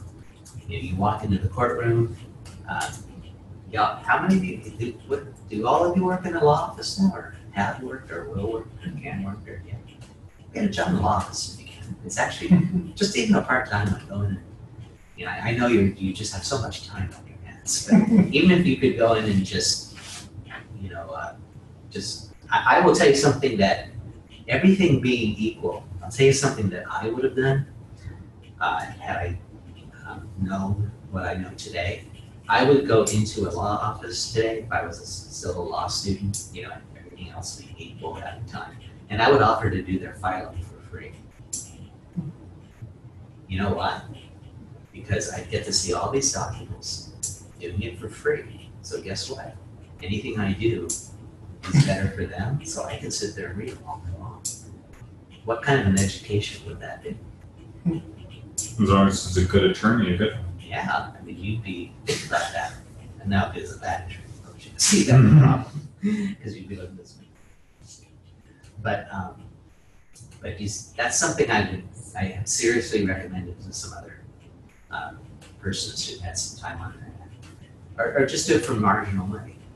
Every law office has tons of stuff. So the more you follow, the better off they are. So to me, that was, would be golden, because that's when I first was an attorney in the first office I worked in. That's what I liked to do. But I had a bad habit of disappearing into the file room, and I'd be like, all the files now. It's fascinating. I learned more doing that than almost anything else, except being in court. That was a good lesson too, actually. But that was a really good lesson, being able to sit down and read the documents and just see how they wrote them, why, the whole thing. And I got a really good feel for what, your case should look like, and how they kind of move step by step, and the whole thing, It was pretty interesting. Anyways, I always thought that was really valuable. But anyways, with that said, but that's what that's what you want to learn, right? Because when you're an attorney, let me put it this way: if you're a carpenter, what are your tools? Hammer, Saw, whatever else have you. If you're an attorney, what are your tools? Typewriter. Your words, right? You either read or you're saying. It's words, really. It's words, and to some degree, of course, it's looking like a lawyer. And you can actually learn a lot about being a lawyer by looking at files and how they're laid out. Particularly if they're good at it too. Good files look great. Bad files, I'll tell you, I've seen good files and I've seen bad files, and I've seen mixed files. But, anyways, but yeah, I've seen all of it. And sometimes I wonder how lawyers do what they do. I look at their work and I just go, we can pay. We pay you for this. Anyways, that's neither here nor there, but that's something you might want to think about, particularly when you're doing a PT, because that's, for better or for worse, the only part of law I can really analogize that to is working in a law office and filing, being able to go through files, and being able to sift through facts, match them to the right authorities, and then turn out something that somebody in the legal community can actually read. So it's not a bad thing to know how to do, right? Is it really hard? Probably not. Is it as hard as an MBE? I think MBEs are a little harder than PTs, to be honest with you. And essays, well, I'd rather write a PT any day than an essay, to be honest with you. Any day of the week, I would much rather write a PT. To me, they're much easier. Essays, to me, are still, there's a lot of, and it may sound funny, but we'll talk a little bit about this as we go far forward. with an essay, there's still the reader's subjective view. You know, you're always dealing with that in an essay. Kind of weird. You know, MBE, that's the answer. The computer says so, right? Essays, you're still dealing with a reader who's going to have some subjective view of your paper for whatever reason, who knows, right? PTs, there's not that much subjective really about them, you know? One's kind of saying, do you understand this part of the law? That's your essay, perhaps, or something like that. The other's saying, would you be able to be a clerk in the law office? Well, I mean, exactly how subjective is that? It's not. It's really not very subjective. It's not. Either match this to this, you laid it out, you followed directions, or you didn't.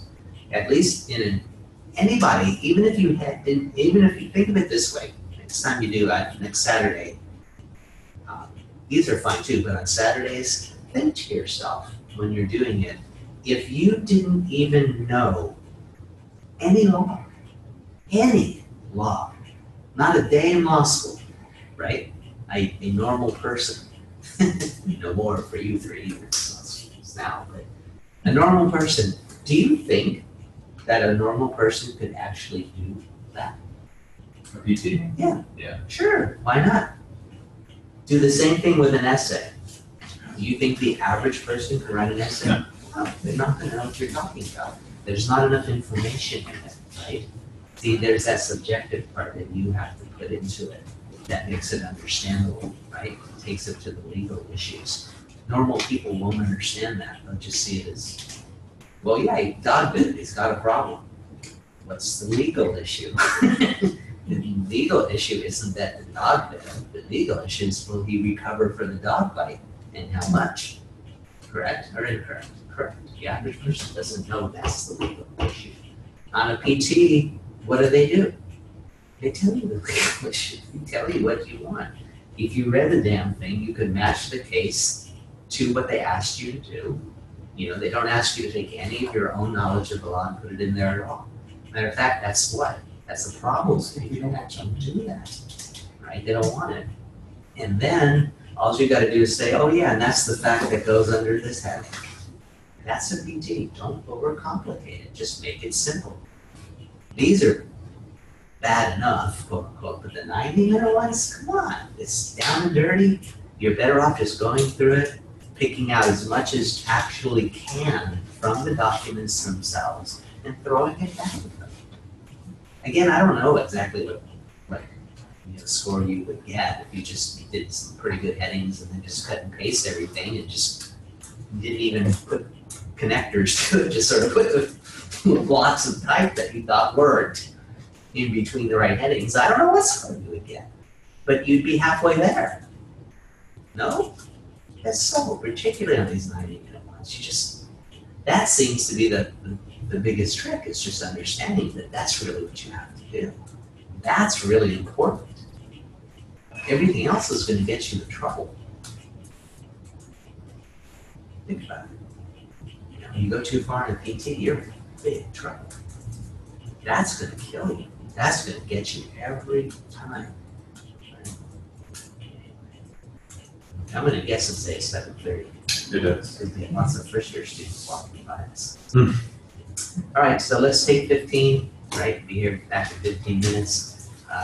You'll be here in 20, no pencils between the ribs, but 21 minutes, we have a problem. Okay? Because so do we begin? So where we end.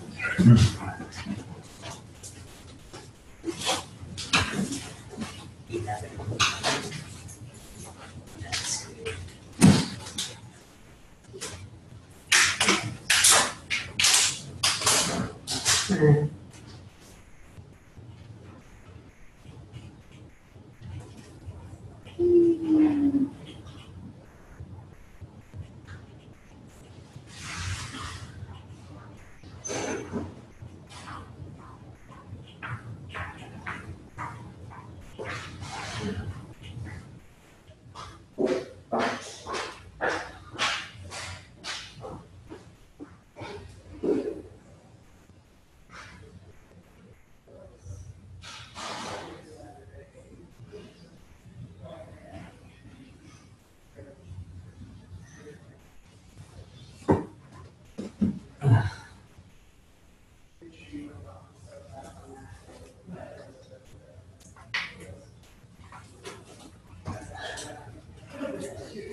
Go faster.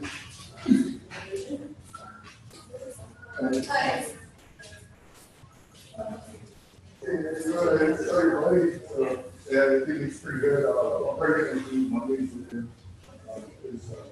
This annual system is so that's very interesting. So he was like, I understand the stress you're going through, so be careful in school.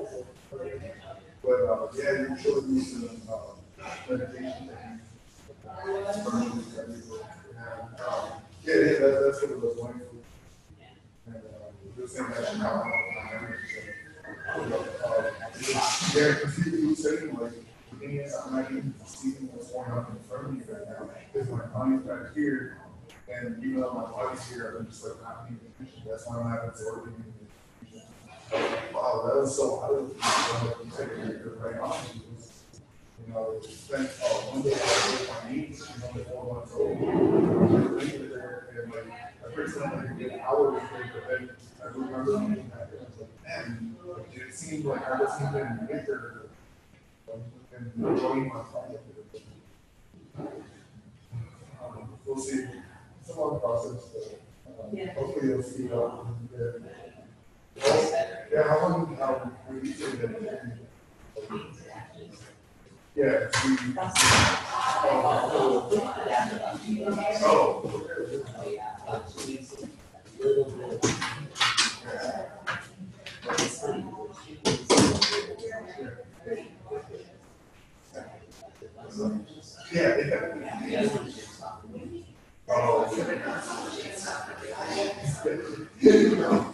Around here.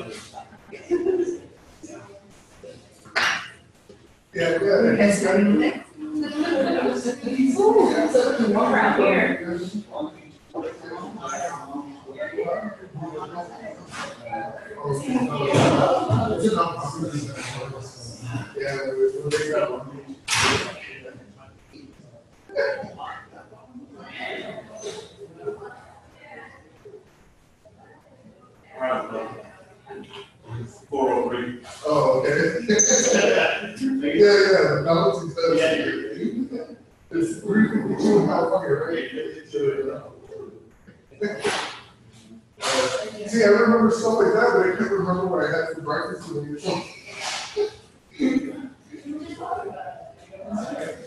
yeah, so the funny thing too is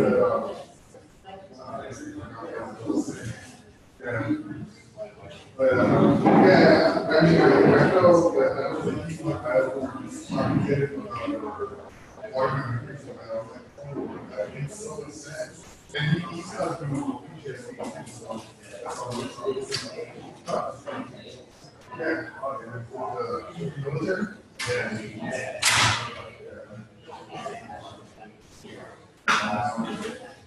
And then, yeah, but thinking everything's gonna kill you. Yeah, so, yeah, and then right now, tomorrow's gonna be the birthday of the guy I was with who passed away. So, like, been thinking about making a lot of something like this. But it's like, this tomorrow's his birthday, you know? And then my birthday's on Friday, so.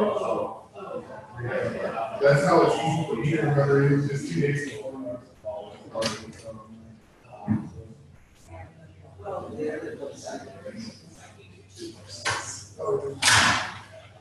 Well, we were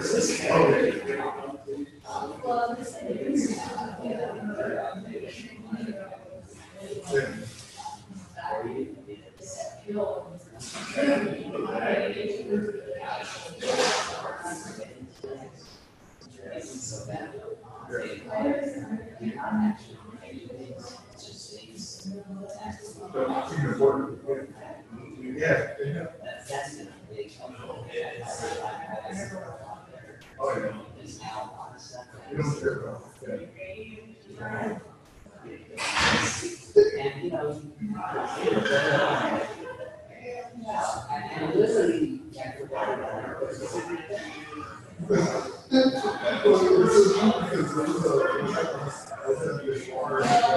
quit drinking already, but we all went to this bar after the invitation, and we're just all talking with a big group of us at this road. I was like, hey, so, you know, you do for this?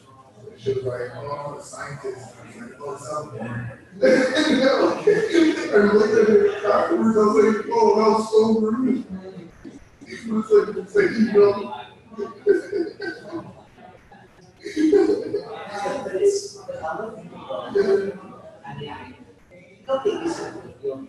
Yeah.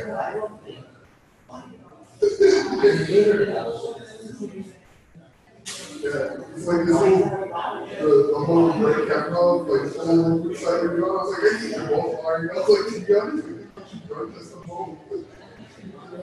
I think she had some sort of mental illness, and I was like, I think he really is alcoholic, so I think they're both lying. But it's like, this is really bad, and like, whatever, we'll live with it. Yeah. Yeah, people want to make it like it's like the world, and like, it doesn't matter either way, you know. Half of the world's gonna, half of the US is gonna be upset with whoever gets appointed, and half of the other people are gonna be happy. So that's how I'm going to do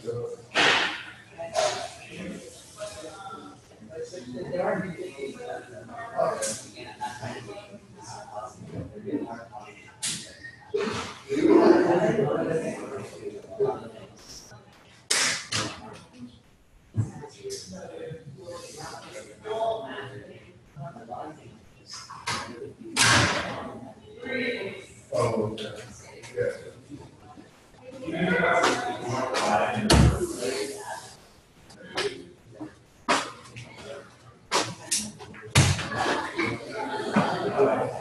So Victor, so you took like I know you're doing your break. What's up? So you took ethics, right, with Commissioner Reed, and so I'm going to be teaching it in the spring.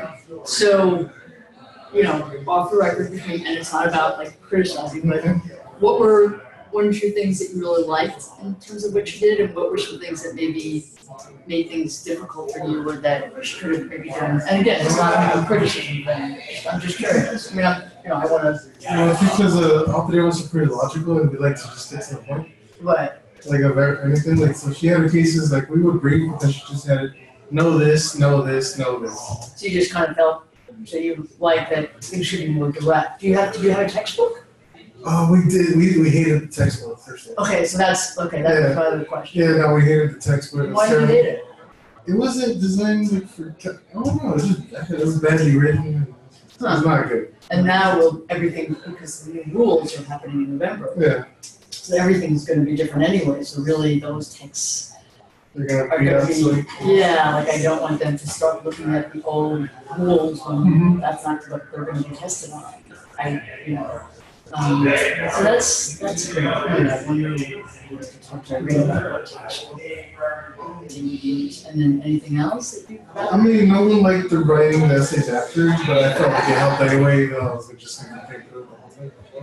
So I did. So writing the essays Yeah, I mean, on Saturdays or writing No, essays? she made us write after class, like after the lecture. Okay, She must do like a short, paragraph about like an issue. She goes like a hypothetical. right, and then would It wouldn't she, be like an hour-long essay, but it would just. and be then like, would she like review it or? would well, we read it out loud in self-review? class. Oh, okay, and so it'd be then like she can't tell us. yourself kind of self-grading or whatever. Yeah, so she'll just make sure we understood the rule. Like, it'll be like a one-issue thing, so it'll be like a one I write, not the whole Yeah, essay. I mean, I can see how you would not like that, but you said it's kind of good medicine. Yeah, So- you just kind of do it. It's probably good that she forced you to do that. Yeah, so I can acknowledge that I don't like doing something, but I do it.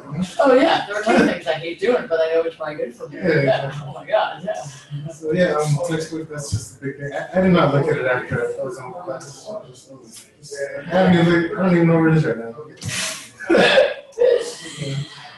Yeah, that's gonna be interesting because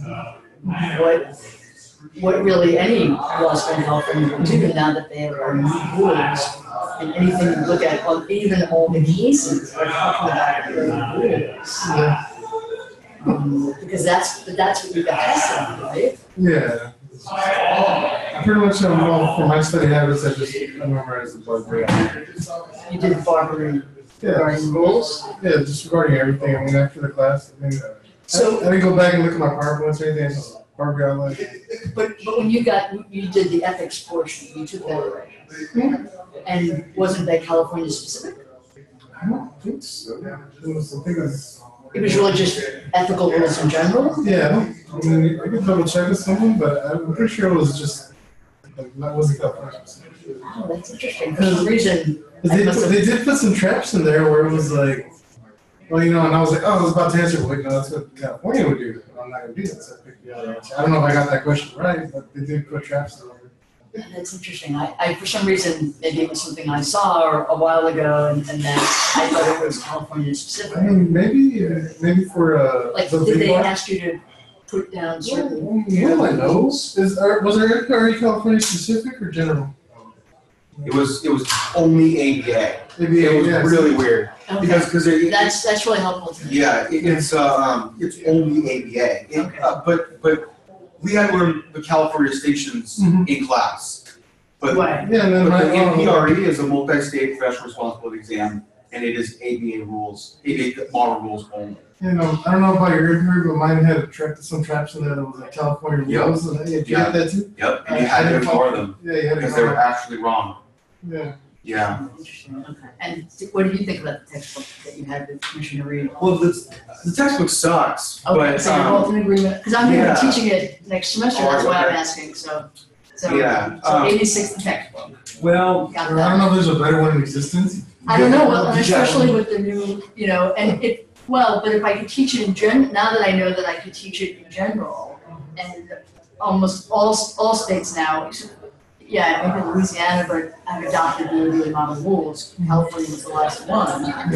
So I could probably look at another text. So before I was like, what texts are going to be that, you know, with the changes that are in November now. that was Commissioner Reed's issue, is that, Yeah, she wanted a California law, because, you would think that odds are, even though they have new rules, they're gonna like kind of continue with their old case law. It's California after all, right. I mean, I think what you would have to do is, we had this issue in Pennsylvania years ago. Is then you would say, if you relied on a case under the old rules, you have to show how that rule was similar to the new rule Okay. to justify the court saying, yes, that case is applicable here, but really it's going to develop a whole thing, and I guess you could use other states, but that's really helpful. So basically, it's ABA that's going to get you through. The NPRE, the multi-state professional responsibility exam, is 100% ABA.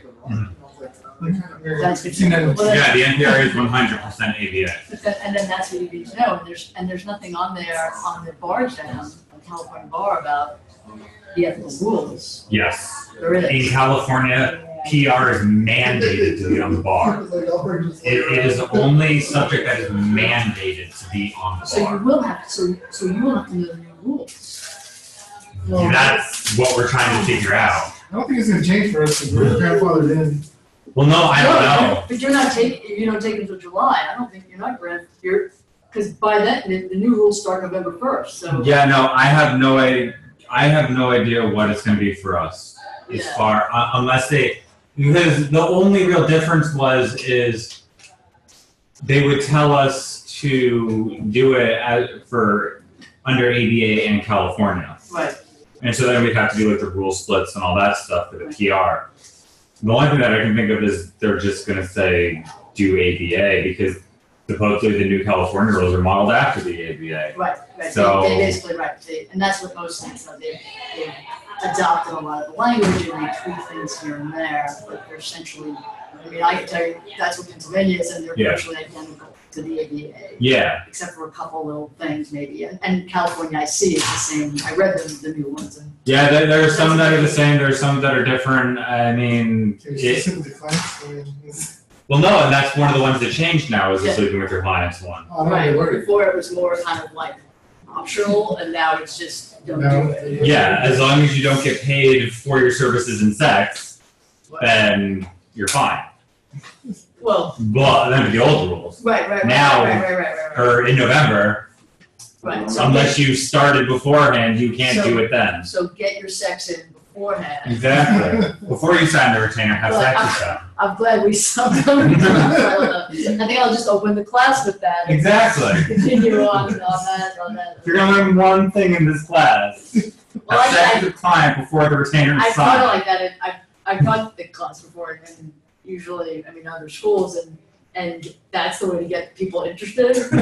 So you talk about that, and everyone wants to pay attention, and then you give all the scenarios as to why it's not a good idea. And Sure, it's ridiculous, but it is. It's overwhelming to me. I guess I'm new, but that we have a rule for a reason because Yeah. people were doing it. Someone who's doing it for the rest. So there were a lot of people. So it's amazing to me. I just feel like what's on the case, man? What's going on? But The only thing that I would really look at is I know like Barbary and PMBR and all the like bar prep courses, but they have a free MPRE course.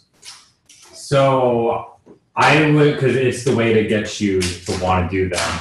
So I would look at that come December, January, To and see see if if they're they've saying- changed it. well, right, and to see. But if it's the MPRE course, the only problem is that it's modeled on the ABA. Right, but it'd be interesting to see if the California State Bar, if they have any kind of like, just so you know, Yeah. these changes have been adopted, and so that'll be interesting to see what happens there.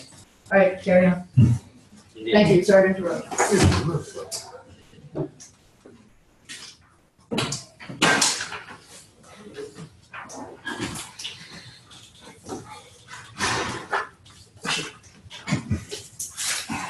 Lime green red.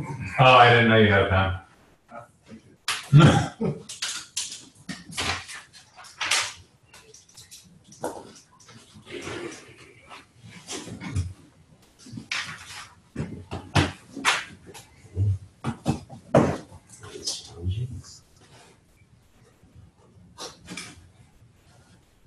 So is CJ the new PR professor? sounds like it. Is she really? Yeah, sure. I guess.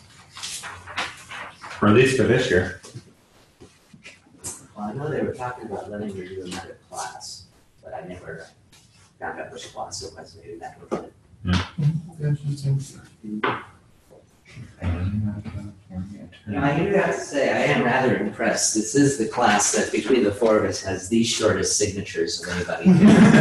It's like we all have our icons. We don't. My mark, like. I have a signature, but I guess. I think I'm gonna change to that at this point. That's my registered signature. The kindergartner could sign your It's like a name. 3-year-old, yeah. That's how you would know. Somebody gives you a paper with my name written all classy. I'm like, that's a forgery. That's forgery. All those swirls and twirls and shit? Nah. Mine's a scribble. Somebody like scribble inside the paper, but I'm not.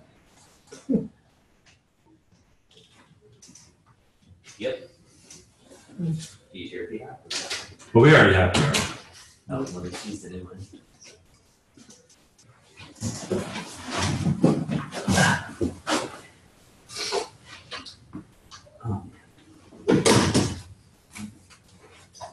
Okay. Okay, so anything else anyone wishes to speak of at this time that we've gone down the road so far? Plenty more where that came from. Again, we still have time, but this is what I think the clock starts ticking. Okay, so we think, we thought, we planned. Pretty soon, then we need to have an action plan. Okay, so we'll get back to that before the end of this class. Somewhere near the end, when the class goes forward, we'll talk about starting to figure out an action plan, something that'll get you into a pattern, basically, that you'll just go. Well, one of the things is you can't think of the bar differently than your law school. It's all one piece. Okay, so we're just gonna go from. Got it. See, it's not different. Okay, just go through the whole thing. That little gap in there, just fill that in. But you just sort of you have to run through the wire. I mean, get your JD, put on the road, money at it, but keep going. You don't let yourself slow down. Just keep going, because when you're in law school, you're believe it or not, you're how do I explain it? I don't want to, it's funny people don't realize this, but very quickly, people live most of their lives thinking this is not good, bad, or indifferent. Just one of those, again, weird facts. Probably using about 25 to 30% of their actual potential. It's just the way it is. And it's not even necessarily a bad thing. It's people like to go to work. They like to have a job that's fairly, not challenging. They like to come home. They like to eat dinner. And you feel like most people are very happy doing that, right? Some people are not, but this is actually the exception, not the rule. And there are some people who get up around, even, 50%. They live their lives basically using 50% of their, I just call it their potential. That's a lot. So they're pushing themselves a little bit, which is not bad. Imagine if 50% of your time was spent absolutely 100% effectively. Yeah. That's a lot of time. It's pretty yeah. good. Yeah, that's actually not bad. And it's thought that going to law school gets you around 50%. So you're thinking, because you don't have to do it. So you see how you're using your potential. I mean, why go to school? I want to make things better. I want to learn something. I want to do something more. I want to be more than I am today. Okay, at least it's that segment, right? So let's put you around 50%. Well, when you get out of law school, do you really want to slip back down again? You see what I'm saying? So keep, and you may be over 50. Who knows? There are people who've been over 50. They do it, stuff like that. But so you want to keep your, your expectations of yourself high, because when they go back down, you see what I'm saying? So don't go back to the real world until after you pass the bar. Then do whatever the heck you want to do. But keep in mind that when you're in law school, you're doing things that you don't have to do. You're actually challenging yourself. You're keeping your, I'm not exactly sure what the word is, but I like potential. You're actually working toward your potential. So don't lose that. As a matter of fact, for the bar, it's easy to go out, right? For the to pass the bar, you can't even bring 50% of your potential. It's more like 70 or 75 if you really want to pass. You don't back into the bar, you don't pass because fill in the blank, you pass because you work hard. Period. End of story. No other way to pass. All right? So think of it as one thing, think of it as running a race. But the actual finish line is, once you get through the bar, fine. Next day, do whatever the hell you want to do. Because you know what happens to everybody the day after the bar. Anyone ever tell you the story? And everyone will tell you exactly the same story. Almost verbatim. It always starts with, I didn't know what to do with myself. The day after the bar. Okay. All of a sudden, you're like, what? I'm scheduling a vacation for. Not a bad idea. But really, you get up the next morning and you're like, I don't have to study. I don't have to fill in blank. And literally, you don't know what to do with yourself for a while. You're like, what should I do now? I'm gonna go to work. I can see it being a problem. Me, I did not go to work. I just sort of got up and went, I don't know what to do. I think I like saw a movie, so I did. So I decided, well, I hadn't been to a movie in the afternoon in like, years. And I just said, I'm going to go to a movie, And I sat in the movie thinking about law. Think about law. Thinking of all the torch action movies. Yeah. I don't have to do that anymore. But anyways, it's pretty interesting.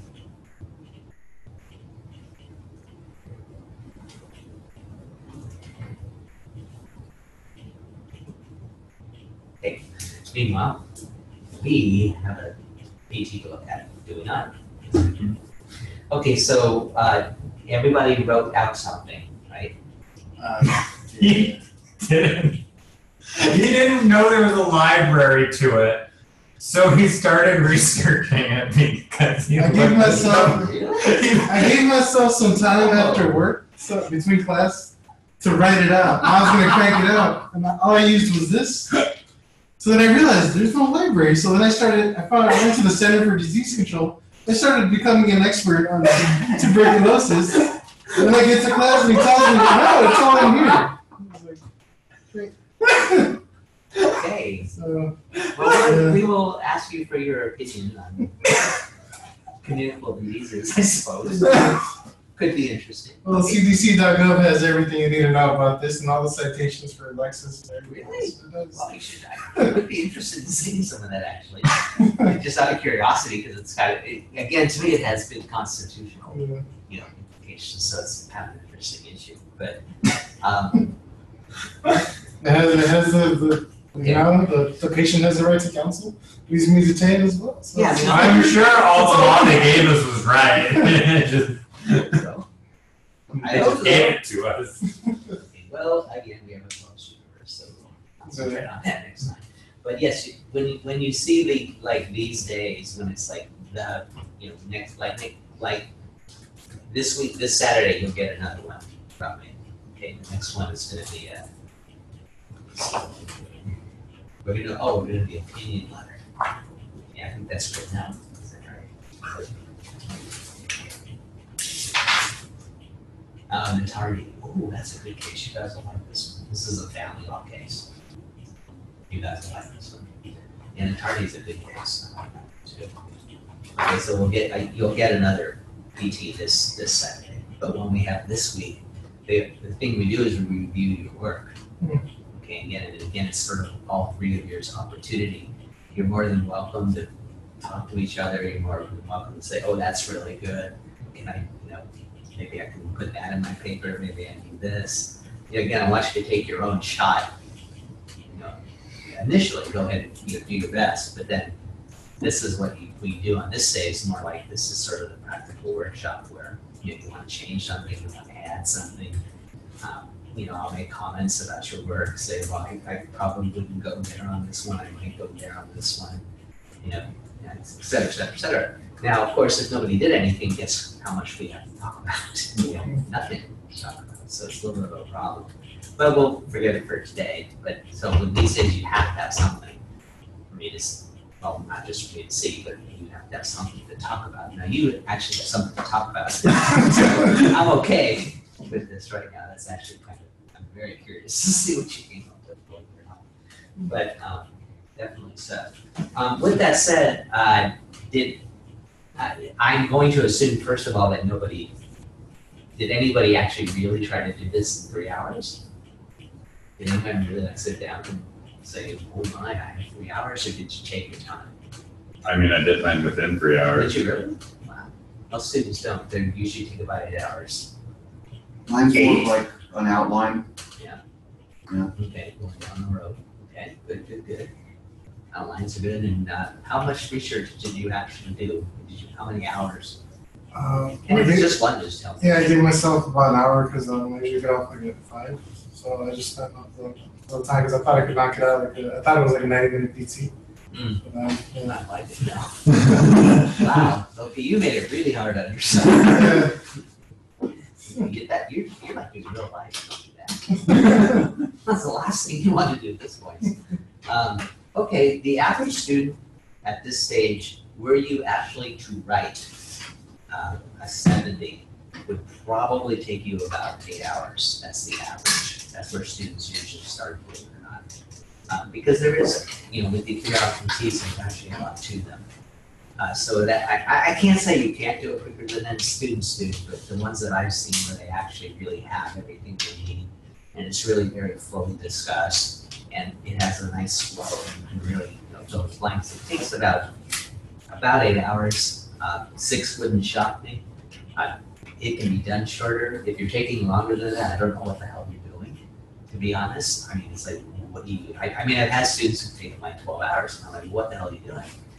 Yeah, I mean, there's not that much paperwork, but but if you think about it, theoretically, if you sat down and you went over the cases several times, and you do things like go and look at outside sources, which I know students do all the time, whether I tell them to or not, I could see where it could take you like, half of a day. That would super shock me, But the average student takes between 6 and 8 hours to actually finish a PT when they first start.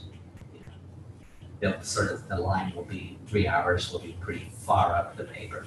So, and there's nothing wrong with that. And again, if you did it within 3 hours, there's nothing wrong with that either. I've had students who were pretty quick. but they tend to be incomplete. That's been my experience. So let's take a see if that's the case. Okay, so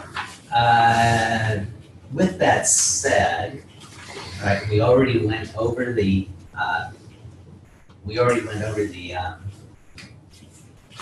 memo last time, right?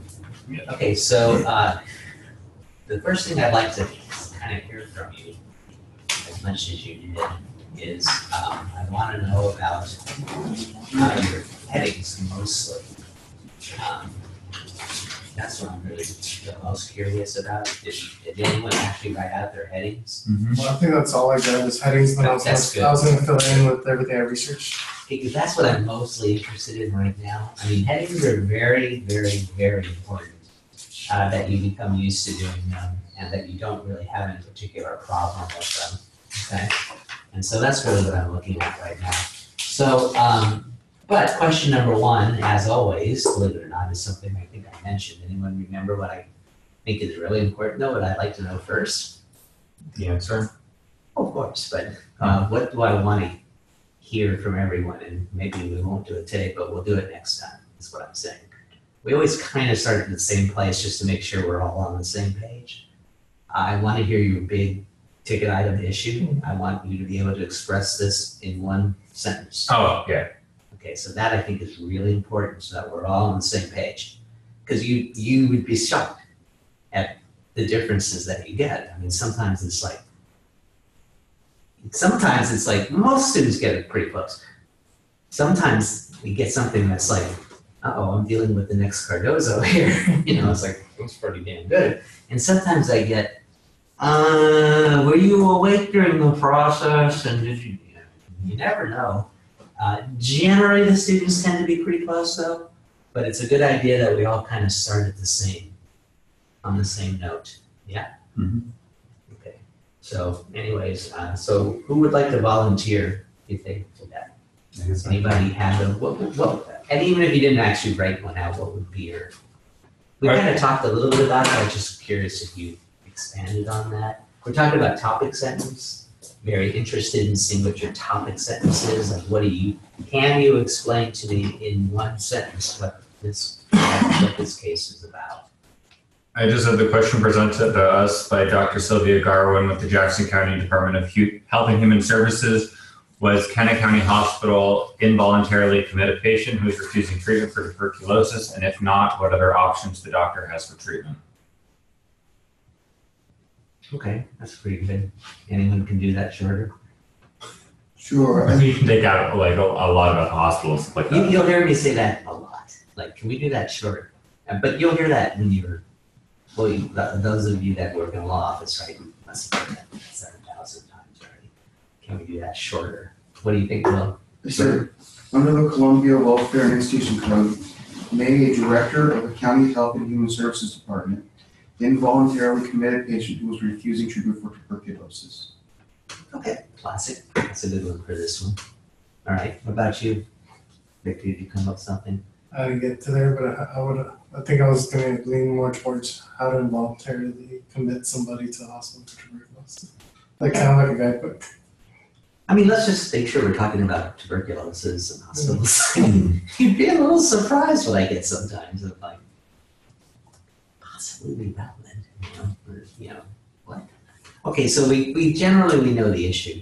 Now, one of the reasons why that's important in this one particularly is notice that we have a lot of information about voluntary and things like that, right? And they're warning you in the memo to stay away from certain things, which actually theoretically might even be easier to write about, if you look at all the materials that you have. But you're given a very specific directive in this one, which is involuntary, right? For communicable diseases and things of that nature. So it is important that we actually get the correct topic sentence in this one. Otherwise, we're coming out of the box in what? Trouble. You could be writing tons of stuff that just isn't necessary. Did everyone notice that? There's tons of stuff that will not help you in this paperwork because it doesn't answer the question. Yeah. So that was one of the reasons why I wrote this question. I mean, I could write you a whole bunch of other stuff that would be, I would argue, even easier. This is actually slightly more difficult. because you gotta sift through everything, and a lot of it's kind of, kind of weird stuff. Anyway, so that's really important that we do go down the right road on this one. Okay, this is one of those where gotta get it right. Okay, otherwise we're in big trouble. And yes, I get plenty of papers that don't. That's kind of the unfortunate part of this one. It's like they write stuff that's like, but that wasn't what you were asked. It's very common. All right, so good job on that. Moving forward, so we got this kind of thing. So who actually wrote it out? You did. Why don't you just read your first? Just read it from the top, and I'll tell you where. Just paragraph or two. Just curious where you started. Okay, so I had task A, and then 1, I put patient Jerome Sloan should be involuntarily committed to Jackson Community Hospital until his TB is cured. Okay. Jerome Sloan should be committed to Jackson County Hospital until he is cured because he is an actual menace to the community and it will aid the state in their mission to decrease spreading the disease. The relevant facts of the below argument were taken from your meeting with Dr. Sylvia Garwin in Chapter 12 of the book entitled Communicable Diseases, written by Harold Perlman, MD, PhD. According to Dr. Garwin, Sloan presented to the Jackson Community Hospital where it was determined that he was suffering from active tuberculosis, TB, and human immunodeficiency virus, HIV. Dr. Garwin did not state how she knew Sloan was HIV positive, but it can be inferred that it was determined in one of the other hospital stays Sloan was subjected to due to his health. The TB diagnosis was determined by a sputum sample obtained by Dr. Sloan. TB is defined as a communicable disease caused by a bacteria or all that scientific terms that I can't say. It was also known as the leading cause of death in humans until anti-tuberculosis drugs were induced in the 1940s. Active TB is transmitted to other humans by airborne droplets projected by coughing or sneezing, and they are inhaled into the lungs of another. This, however, usually only happens after close prolonged contact with a person with active TB. Only persons with active TB are contagious and are treated throughout the daily administration of drugs. Here it's been determined that Sloan has active TB based on his sputum samples. A more complicating matter for active TB is its ability to develop into multiple drug-resistant TB. And then the scientific stuff about that. Because of TB's ability to become drug-resistant, the necessity to treat and protect the public is of the utmost importance. To aid Dr. Garwin in her appeal to the Superior Court for the involuntary commitment of Sloan, his past history of leaving the hospital against medical advice should be brought in. In her interview with Dr. Sloan, it was stated that Mr. Sloan has a prior history of disappearances and releases against medical advice only to return via the emergency room when his health deteriorated. Okay, stop. Can we go back to your first page? Yeah. Are there any authorities? The Communicable Diseases, 1966. So that's kind of a secondary? Yeah, because I mean, that's good, by the way. the only reason that I didn't bring in like any of the authorities and stuff like that is because I saved all of that really for task B, because I remember from when we had talked last time is because task A is under the given factual circumstances, what persuasive arguments can they make to lawfully commit him? And then task B was what are the statutory and constitutional authorities? So I remember from our conversation last week, you had said to do just what persuasive arguments they can give. And then task B should be based on those persuasive arguments, what authority is there to back it up? Okay. And again, it says under the given factual circumstances. I mean, so it's telling you to use facts, which is, again, the obvious opposite of points and authorities or anything like that. And I would assume that you would be taking most of that out of the file, not so much out of case law. So this is one where a lot of times you can't get away with that. I just wanted to point that, and it was good that you even got that secondary thing there. That's pretty cool. But a lot of times you can't. Okay, so be careful. Again, particularly with the 90-minute ones, I feel very strongly your goal is to get a statute or at least a case law, if not both, on your first page, somewhere near the bottom. Because again, it will send the right message to the reader. Now, just again, this is a 90-minute one, so it's not so important. I wouldn't necessarily expect to see something on the first page, although it's always nice. But in this particular case, it seems that actually, because of the structure, it does seem like you could wait till the second part. And I was really concerned about that because I remember you telling us that on Saturdays. So I also did look at the model answers that are attached, and both of the model answers, basically their entire task A's are, well, at least the first model answer is void of any kind of authority. Yeah, I mean, it really doesn't seem necessary in this one, but that is rare. I just wanted to point that out, that this is one where if you're feeling if you do that and you're feeling a little edgy, you're probably right. Just because on this one, you're okay. The paper actually seems, the better papers actually seem to flow better by getting a lot of the factual stuff out up front. So that's perfectly okay for this one, all right? And you did use task A, as I recall. Mm-hmm. Did you manage to use the 1 and the 2 at all? Yeah, I used 1 and then 2. Okay, good. Excellent. Good job.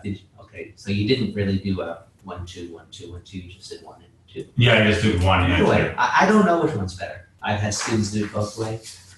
I think I prefer 1, 2. What do you mean 1 and 2, 1 and 2? Well, some people took a thing and they went 1, 2, 1, 2, 1, 2.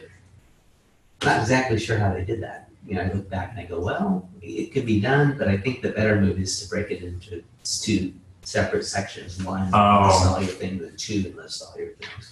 But I've seen it done both ways. Occasionally, a student will pull it off, but 1, 2, it doesn't look too bad.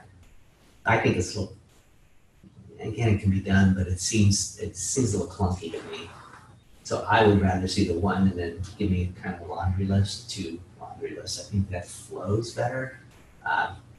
Arguably, it's also slightly more responsive to the memo, I think.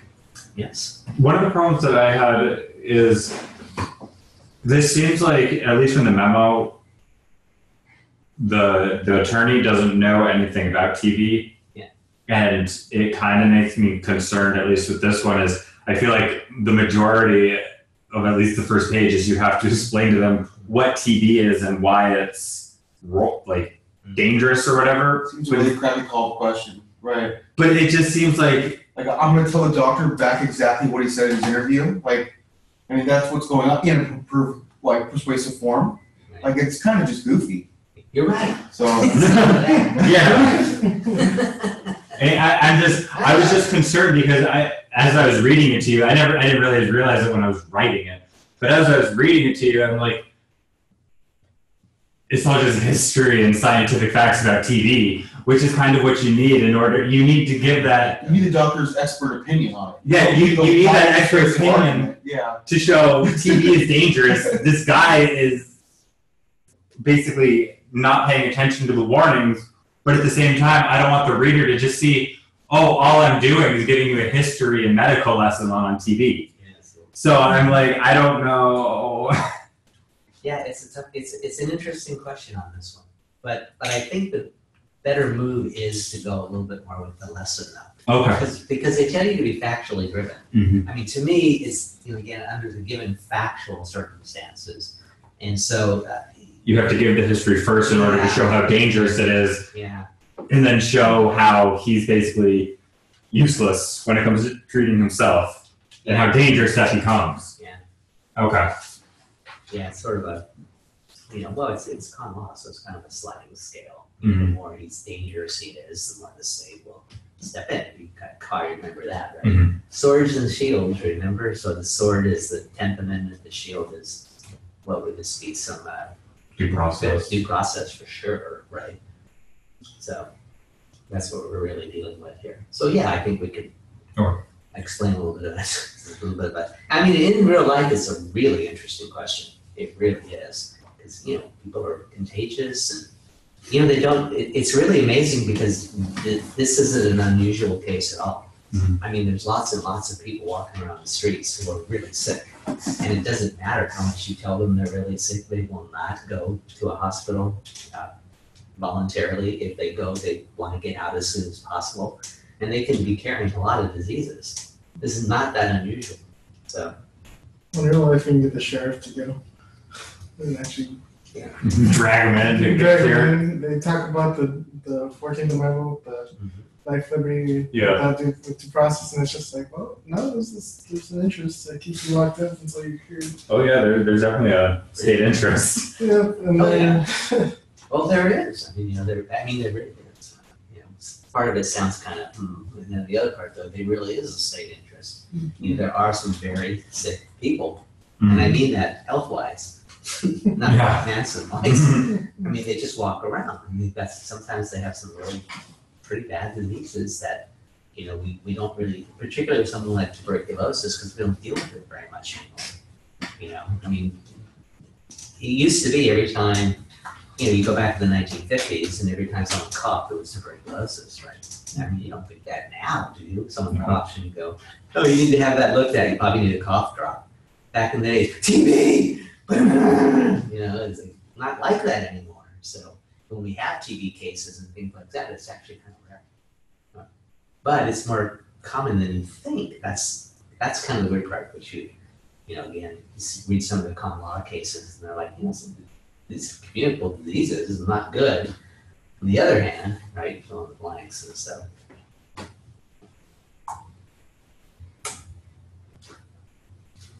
You know, how did you know? Well, we have to get them checked. Go.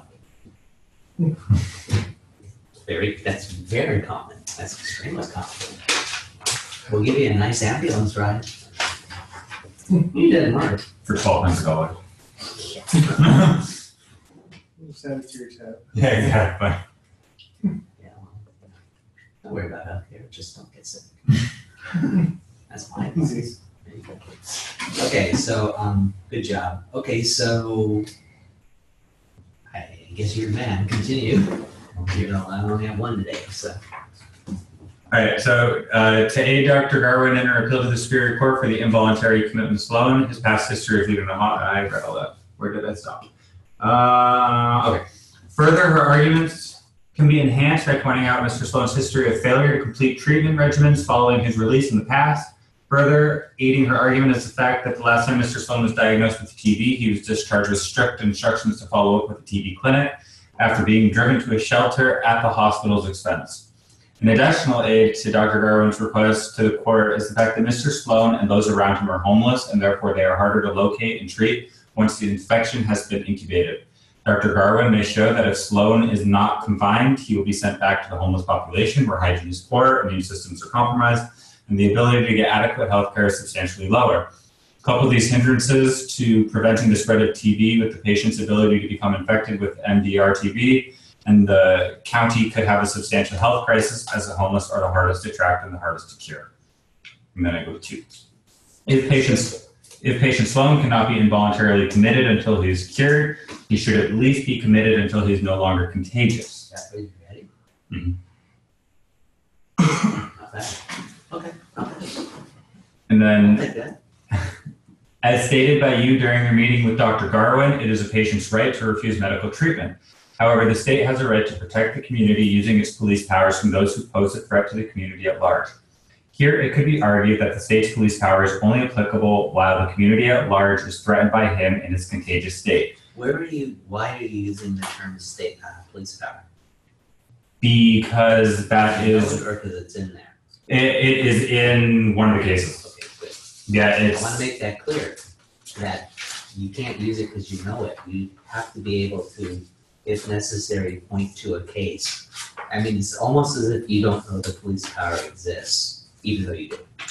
Okay, so be careful. You always have to have an authority, even for making a statement like that. Oh, okay. Okay, just so you know. Because I mean, again, I would do it too. I was just like, well, police power, health, safety, and welfare. You have to have it in there somewhere, otherwise it's a closed universe. Now, strangely enough, it isn't one of the cases. Yeah, it is. I think it's in both cases, I actually. was gonna say, I even believe it's in both. So Yeah. just so we're clear. So, but keep that in mind. That remember, whenever you know something, be very careful about using it. Even if it's a shorter version, which is nice when you use police power, right? Mhm. Or even if it's something, and this is the deal killer though, if you know something and you think that this is a better answer, do not use it. Yeah, you will have better answers, okay? You're gonna know more than they're gonna give you. And you might even know a case that's like, oh, this case is exactly on point. What are they talking about? Do not do that or you fail. Okay, do not do that, you will fail. Don't ever bring in a case that's not in here already, okay?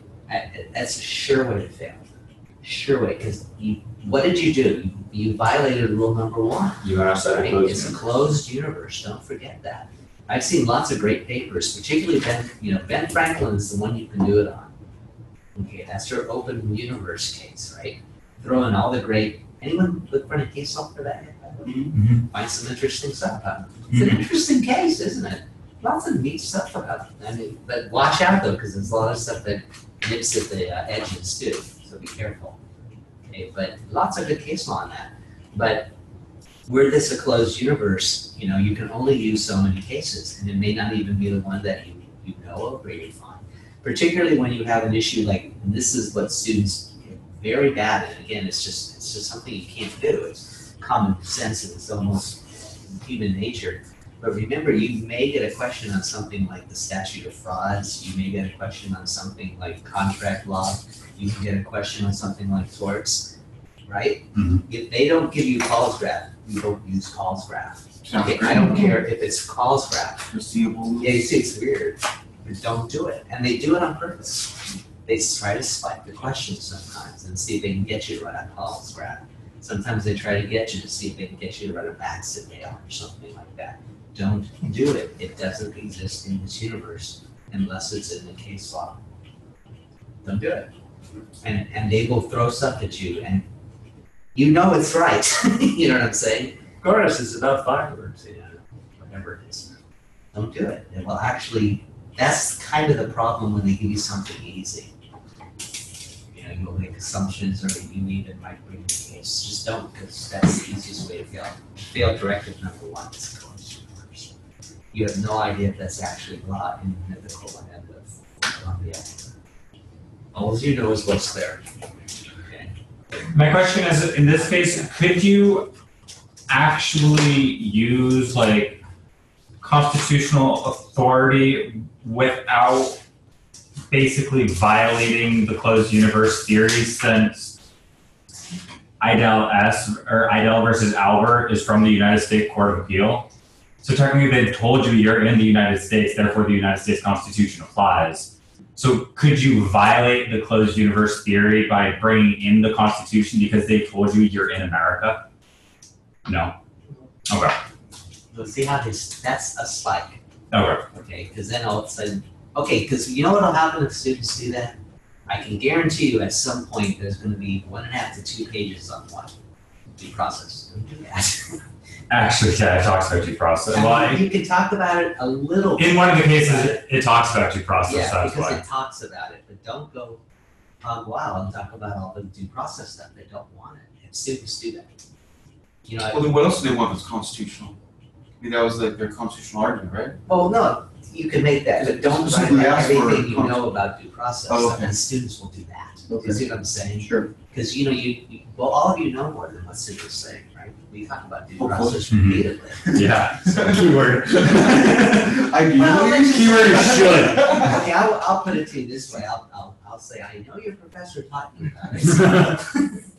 So I think you could write a lot longer papers than you actually have to. You see what I'm saying? And so when you get into other stuff, particularly like quoting cases that aren't here, right? That's bad.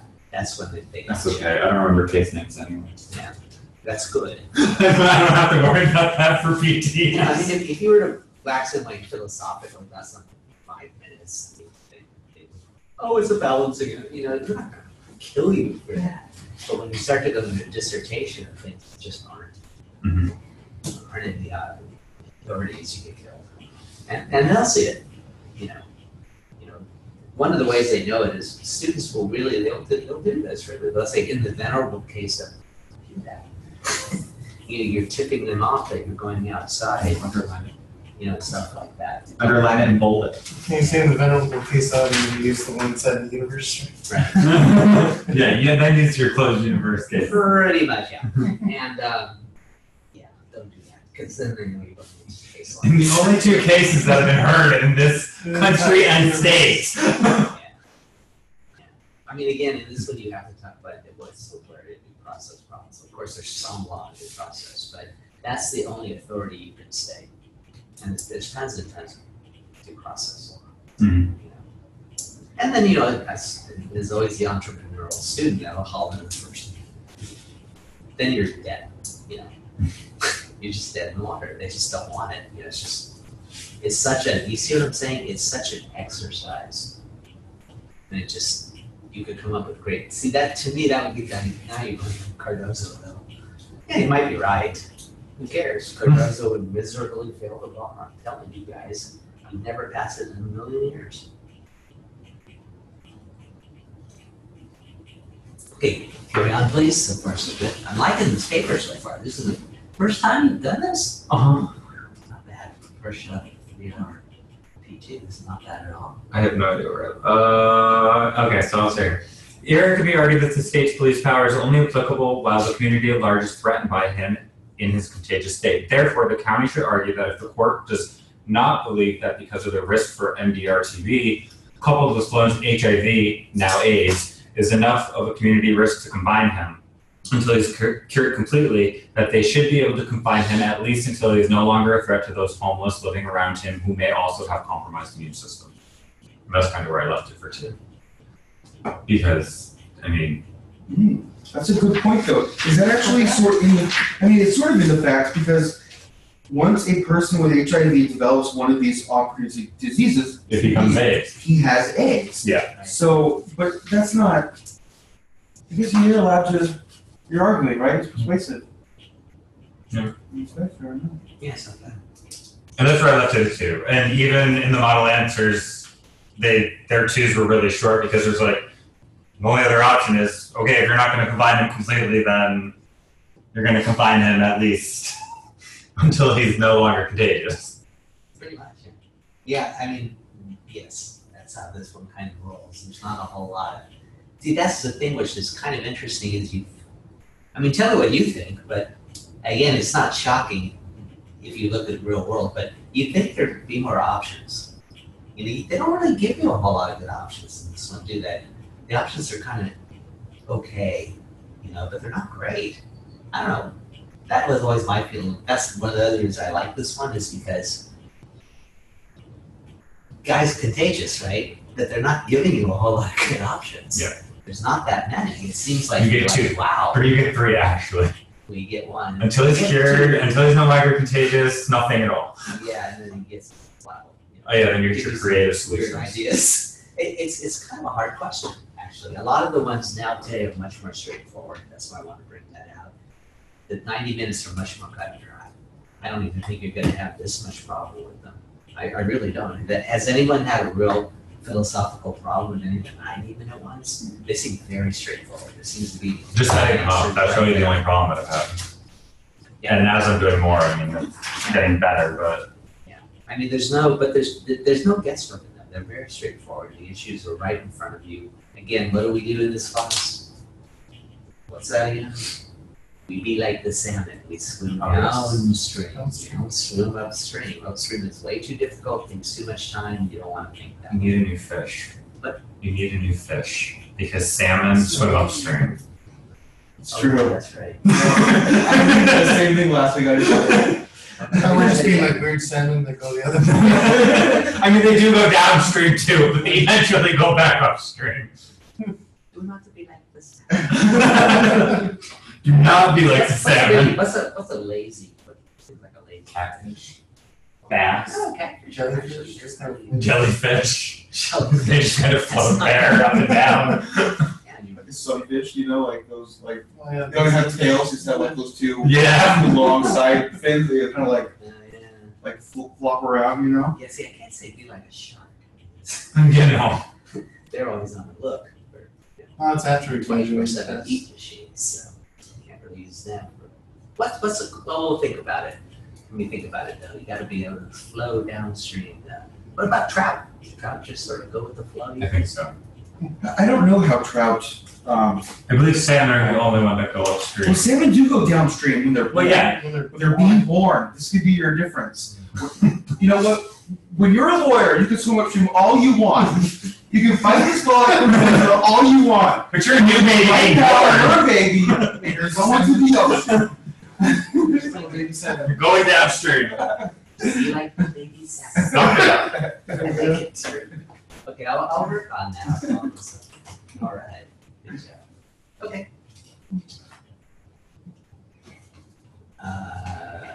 Continue on? Yeah. Okay, so then I did conclusion. It should be argued that TB is a serious health risk and one that needs to be taken seriously if the county is to prevent the spread of this legitimate public safety hazard. The court should rule that involuntary confinement until completion of the program is needed to stop the spread of not only Mr. Sloan's active TB, but also due to the significant risk of Mr. Sloan acquiring and spreading MDR-TB. If, however, the court does not determine that his risk is severe enough to confine him until the completion of treatment, he should at least be confined until he's no longer contagious to those around him. And then I went test B. That's pretty good. Okay. There are multiple statutory and constitutional authority that allow for the involuntary commitment of a patient. And then I have the head note of statutory authority. Under Columbia's Welfare and Institutions Code, Section 270, the State Department of Health is able to make all rules and regulations for the care of persons suffering with TB. What it might have been better, rather than, well, let's think about this for a second. There's good arguments from both, but I'm just trying to give you some style points here. It's fine what you did. But, so should we say statutory authority, which kind of shows we're following the memo, or should we start with the statutory authority to show them that, that might be kind of a neat way to show them that we're, again, I like hitting them over the head like the little baby calves, as long as we're doing very good analogies today. Yeah. But you see the difference? Mm-hmm. What do you think? I would actually get a statute in front of this school at the same time. That's not bad. The only reason that I did statutory authority rather than a statute is because there's like 8 different statutes and they're all kind of, or not 8, but there's like 4 or something like that. So what did you cite? I did Columbia's Welfare and Institute Code, Section 270, Section 309, Section 857 of the Columbia Code of Regulations, Section 202 of the Americans with Disability Act. So that is statute. I'm confused. And then Code of Federal Regulations, You're Section saying just present it with 35.1. statute first? Is that what you're saying? Yeah, he's saying put a statute, like the statute as your head note. As the header? Right in front of them. I mean, again, you see, I'm trying to get us. You got to lead them by the nose, right? Okay, you got the ring in the nose, you got, but that's bulls. Okay, so now we've got salmon, bulls, and baby seals, or whatever I said. You're supposed to lead bulls by the horn. Yes, take bull by the horn, but also a ring in the nose. Yes. So the thing is it's hard to go wrong by putting things right in front of them. Mm-hmm. I'm just scared I choose the wrong statute. Yeah. So boom, I'm wrong. But the problem would be this one doesn't flow. But I think for the 90-minute ones, you might think more about it. Okay. Just think about it. It's real quick. It's down and dirty. It's easy. They can't possibly say you didn't use that case, right? Mm-hmm. This one, the cases are a little more nuanced. So maybe the section, and it does ask for it. That's what I'm saying. It's fine because it even says it right there. So it can't be a bad move if you take it right out of the memo. I have no problem with that. But again, the trend seems to be sort of throwing things at them a little bit more like, if you can use the statute, use it. If you can use the case name, use it. Don't think, use it, right? You know what I'm saying? And in the 90 minutes, we're not going to be pretty, right? We're gonna hack it out every chance we have. It just cut, you, paste. Okay, forward please. Good. Okay, so I'll just start here. Under Columbia's Welfare and Institution Code, Section 270, the State Department of Health is able to make all rules and regulations for the care of persons suffering with TB and for preventing the disease. Further, CWIC Section 309 allows for the commitment of a patient with TB who fails to observe the rules or who is a menace. According to Section 309, a person with communicable tuberculosis who fails to obey the rules or regulations promulgated in accordance with Section 270 or who is an actual menace to the community or to the members of his household may be committed to a hospital or institution for the care and custody of such person or persons by the Superior Court. The section goes on to state that the hospital shall detain said person until the person has recovered to the extent that he will not be a menace to the community or to the members of his household, or that the person will so conduct himself that he will not constitute such a menace. I'm aware of your hesitancy regarding the above-mentioned sections as they were adopted in 1912. Further, a review of case law notes that there have been no adjustments, nor any recensions of the applicable statutes noted above. However, there are newer statutes that still support our position for involuntary commitment of someone with a communicable disease. Section 857 of the Columbia Code of Regulations by the Department of Health states in relevant part that upon receiving a report of a communicable disease and it is necessary to provide isolation, the Department or health officer shall promptly cause to be removed to a hospital a person who is ill with a communicable disease. Further, Section C of Section 857 states, the department or health officer may, by written order, restrict any person who has been exposed to a communicable disease, provided such period of restriction shall not exceed the period of incubation of the disease. This section gives the health officer as much control over the patient as did the original code section in 1912. However, Section 857 of the Columbia Code of Regulations, although adopted in 1912, was amended in 1942 and 1972, therefore giving it a much more present-day argument.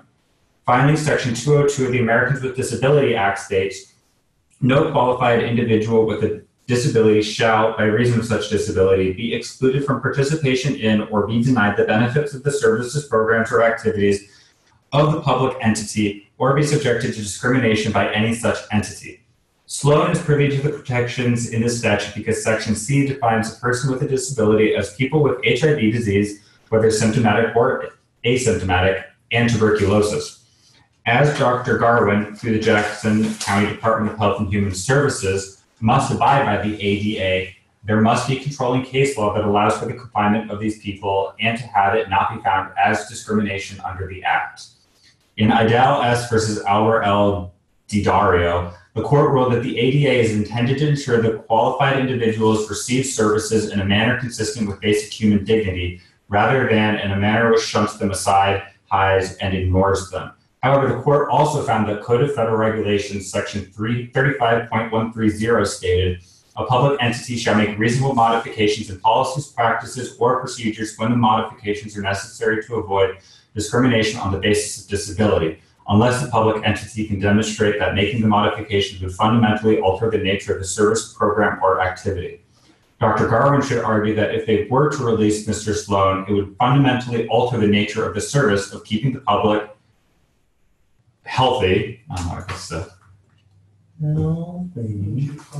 and safe from a known deadly communicable disease. Further, Dr. Garwin should show that there are alternatives to confinement, but that Mr. Sloan has failed to abide by the rules of these alternative programs, and that he should instead be committed, not as a punishment for his disease, but instead as a punishment for his conduct.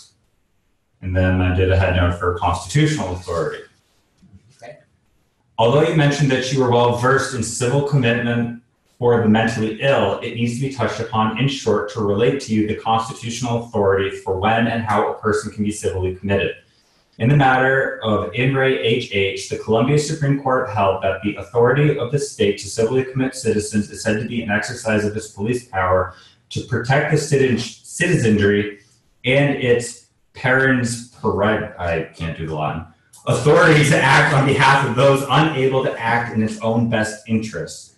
However, in reading the HH matter, one needs to be drawn to a passage inserted into it from O'Connor versus Donaldson, which states, a state cannot constitutionally confine a non-dangerous individual who is capable of surviving safely in freedom by himself or with the help of willing and responsible family members or friends.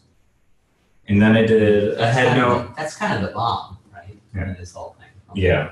I mean, that's where you gotta get. That's kind of the bottom line, right? Mm-hmm. Okay. Yeah, good. Yeah, I like the way you led it to that.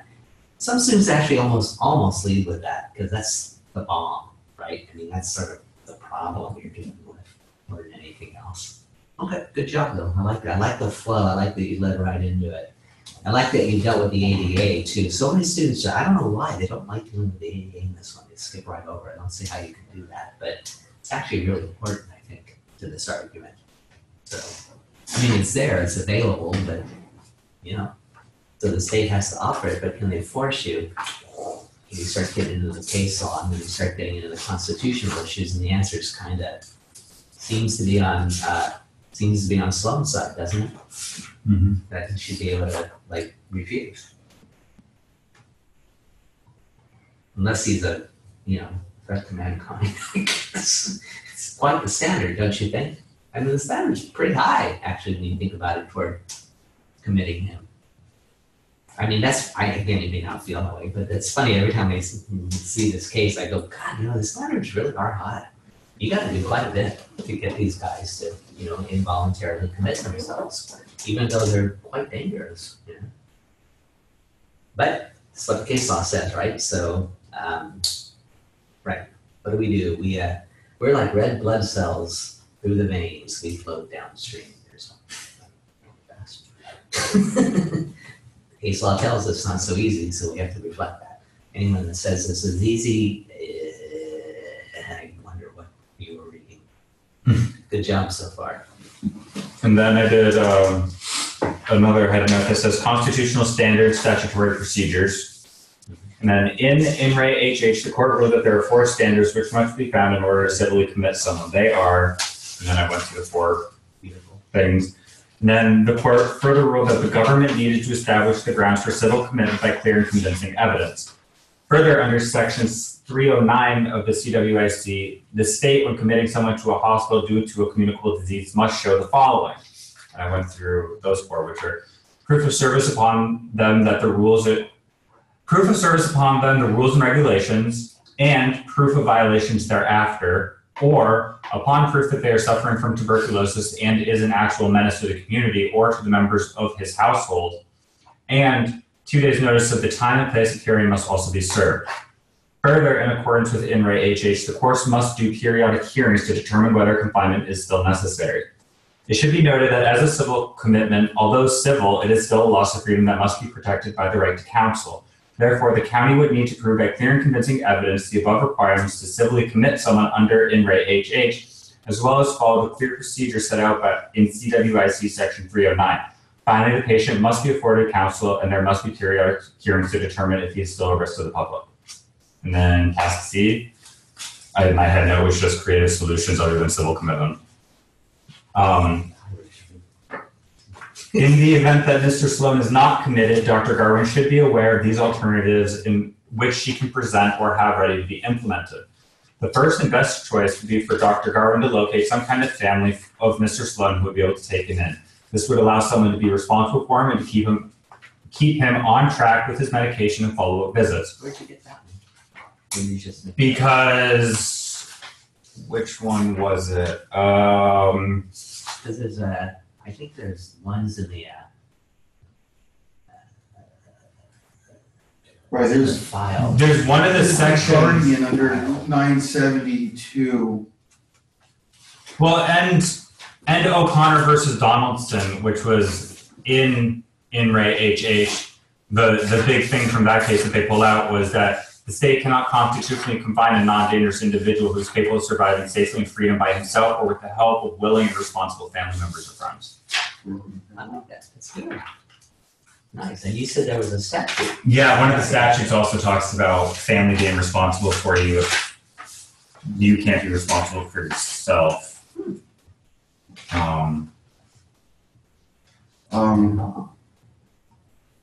I think it's because in Section 309 it says that he will not be a menace to the community or to the members of his household. So if he can be in his household, then I would assume that that's where he should go, as long as he's not a menace to the people in his household. That's an interesting lead. I like that. And then Section D of 857 says a person who is responsible for the care, custody, or control of a person who is ill or infected shall take all measures necessary to prevent transmission of the disease to other persons. So I take that as a family member if they're responsible for them. That's good. I like it. Okay. So I finished that paragraph off with, this would obviously be the best and least expensive avenue. Further, there is a new approach which was brought to my attention in the article printed in the Columbia Times entitled "Two Different Approaches to Public Health." This is an approach aimed at homeless men who have nowhere else to turn. It is a community program run by Dr. Witt and is run about 300 miles north of Jackson County. Dr. Witt runs a free health clinic for men that aims not only to health their street-worn bodies, but to minister their spirits as well. This clinic offers haircuts, free pizza, and no appointment necessary doctor's visits. In fact, the article states that Witt has been known to pay for a hotel room or an apartment to help a patient through a rough time. Given Dr. Witt's availability and want to help the community, it would be smart for Dr. Garwin to at least reach out to him and try and see if he could take Mr. Sloan.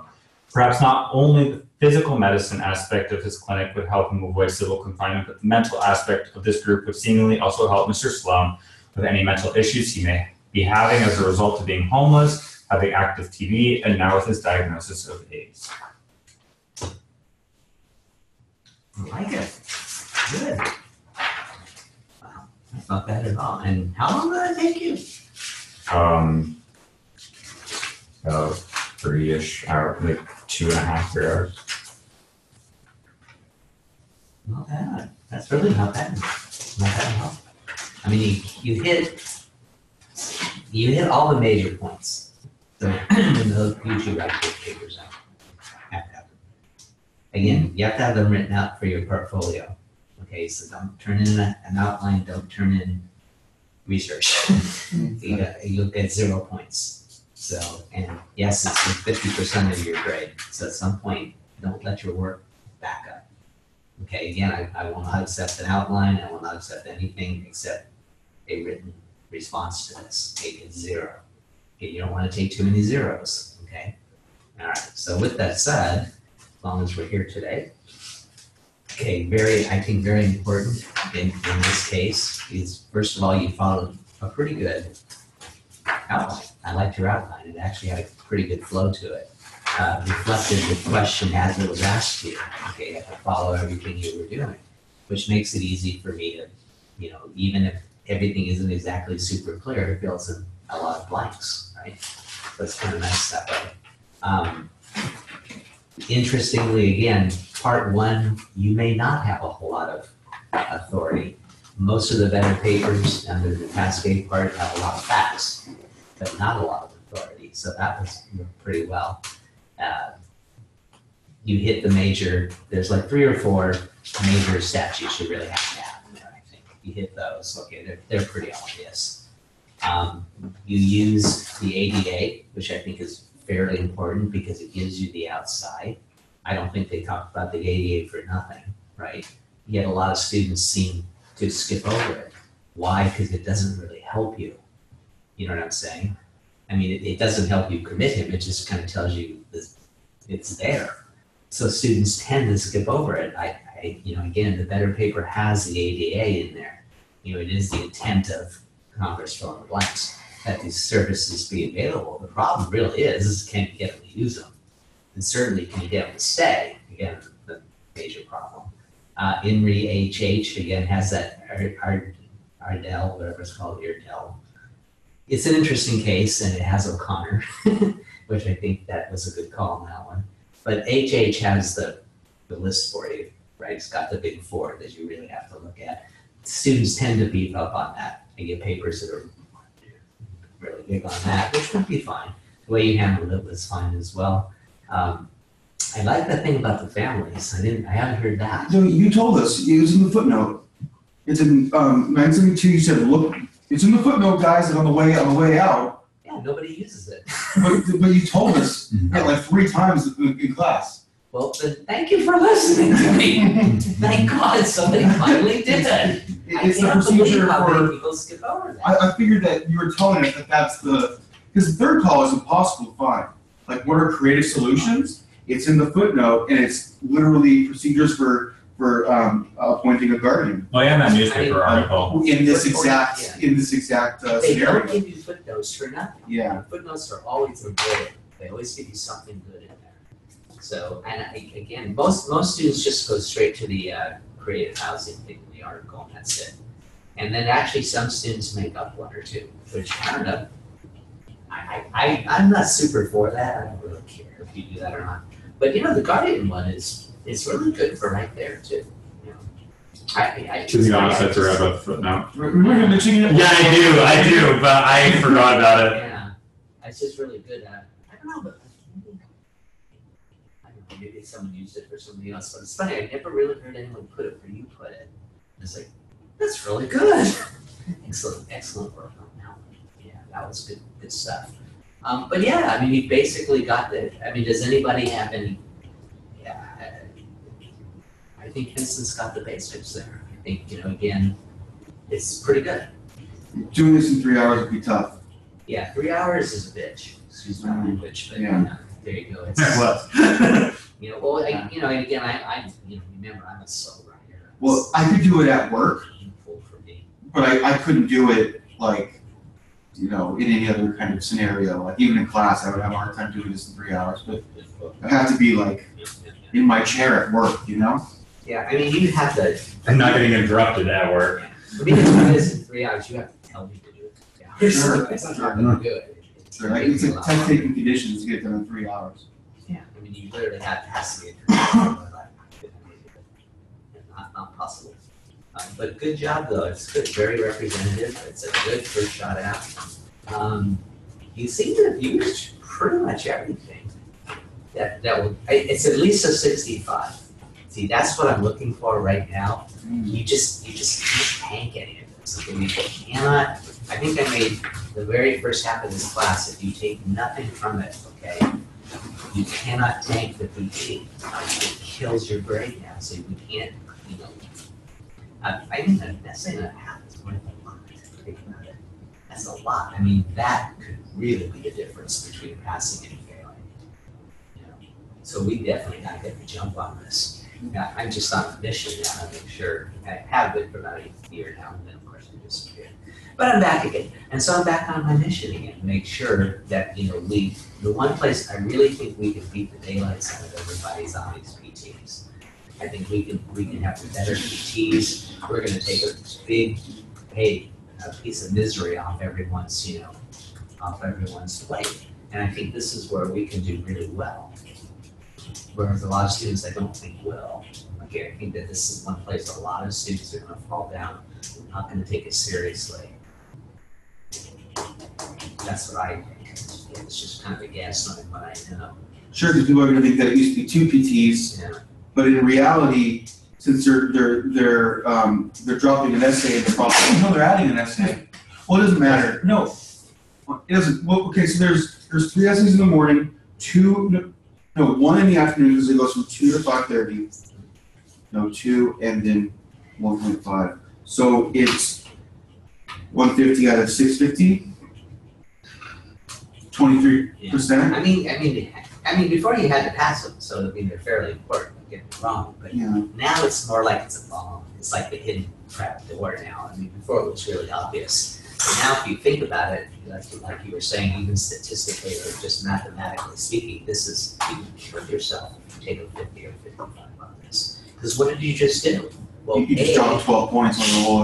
And what you did was you pulled from something else that you did. Because the hit has to come somewhere. It's going to come out of one of the other essay grades if you think about it as a practical matter, right? It's going to lessen your point total just got killed. So we can't do that. We have to have something that at least 65 above representative. That's a very good start. I like it. Good job. And this is not an easy one, by the way. I think there's an obviousness to this one that I like. It really lays it out for you. I mean, students that say, I can't lay this out, it's not that hard. Again, it teaches you to default to things, right? You get stuck statutory, right? Again, the trend is away from big, long, flowery headings, although I insist that you give me your overall heading. Otherwise, I really think that's a really strong way to start your paper. Pretty good. You got all the hits, right? Which is the stuff that you don't put in the 4-part transformation, you fail. It's things like that which are really obvious, which students do leave out. I'm very surprised. I'm very shocked. But good job. Okay, so All right, well, it's 9 o'clock, so I think we're pretty good, okay? But next time, next time, but next time we have a day like this, everybody has to stop during, okay? Because this is what happens when you don't, right? So it's not, I'm not saying good, bad, or different, but it's not fair to make. That's it. You just got all of his stuff, you got all his nothing of yours. And again, you're welcome to share notes, you're welcome to make these good papers. I wanna see things that are in your, I wanna see portfolio level work that you can show employers. Okay. So again, in the back of my mind, it's like that, I'm sure Vincent will, send you hate mail, but, you gotta be, this is a class where you need to be fair, you need to support each other, okay? And there's only one way to do it in this class, and that's, the spot spit, so to speak. So, Very good boy. and one other thing I will remind you also, just be harsh and folded hands, he can't take your PT for you. He's now ahead of you. Think about it. Okay, I don't want you to knife each other. I can, but it's going to cost you a lot of money. We'll And you can't take the bar in July. we'll keep talking about it more. You've got to beat somebody. Remember that. Okay. That's the way the bar works. 50% pass rate, you must beat somebody. Okay. But good job, good job. The first half of the class was a good discussion too. We'll write off today as good could have been. How's that? Good deal? Good deal. Okay. Good job. Good job, everyone. We're on the road. On the road. We are going to. What's that? I believe it's, Heidi did Bert again. Oh, Bert again? Yeah. Wait, so which one was Bert? The, The one that wasn't Nicole? I think you No. The one that was there last week. I think Julie is just gonna be here the rest of the time. No, she's going on vacation to Hawaii or something like that. So she's gonna miss like 2 weeks. Oh, I heard that she was, done with all that, but, Yeah, and then she's gonna miss like 2 more classes and then she's done. Then she's with us first. okay, good job. That's a good job. Good shot out. He's a pro, man. Well, all 3 of you are going to pass the first time. I'm telling you, I'm really, Hopefully. I am on a mission. You should be too. All 3 of you. I'm on 3 for 3. That's all I got.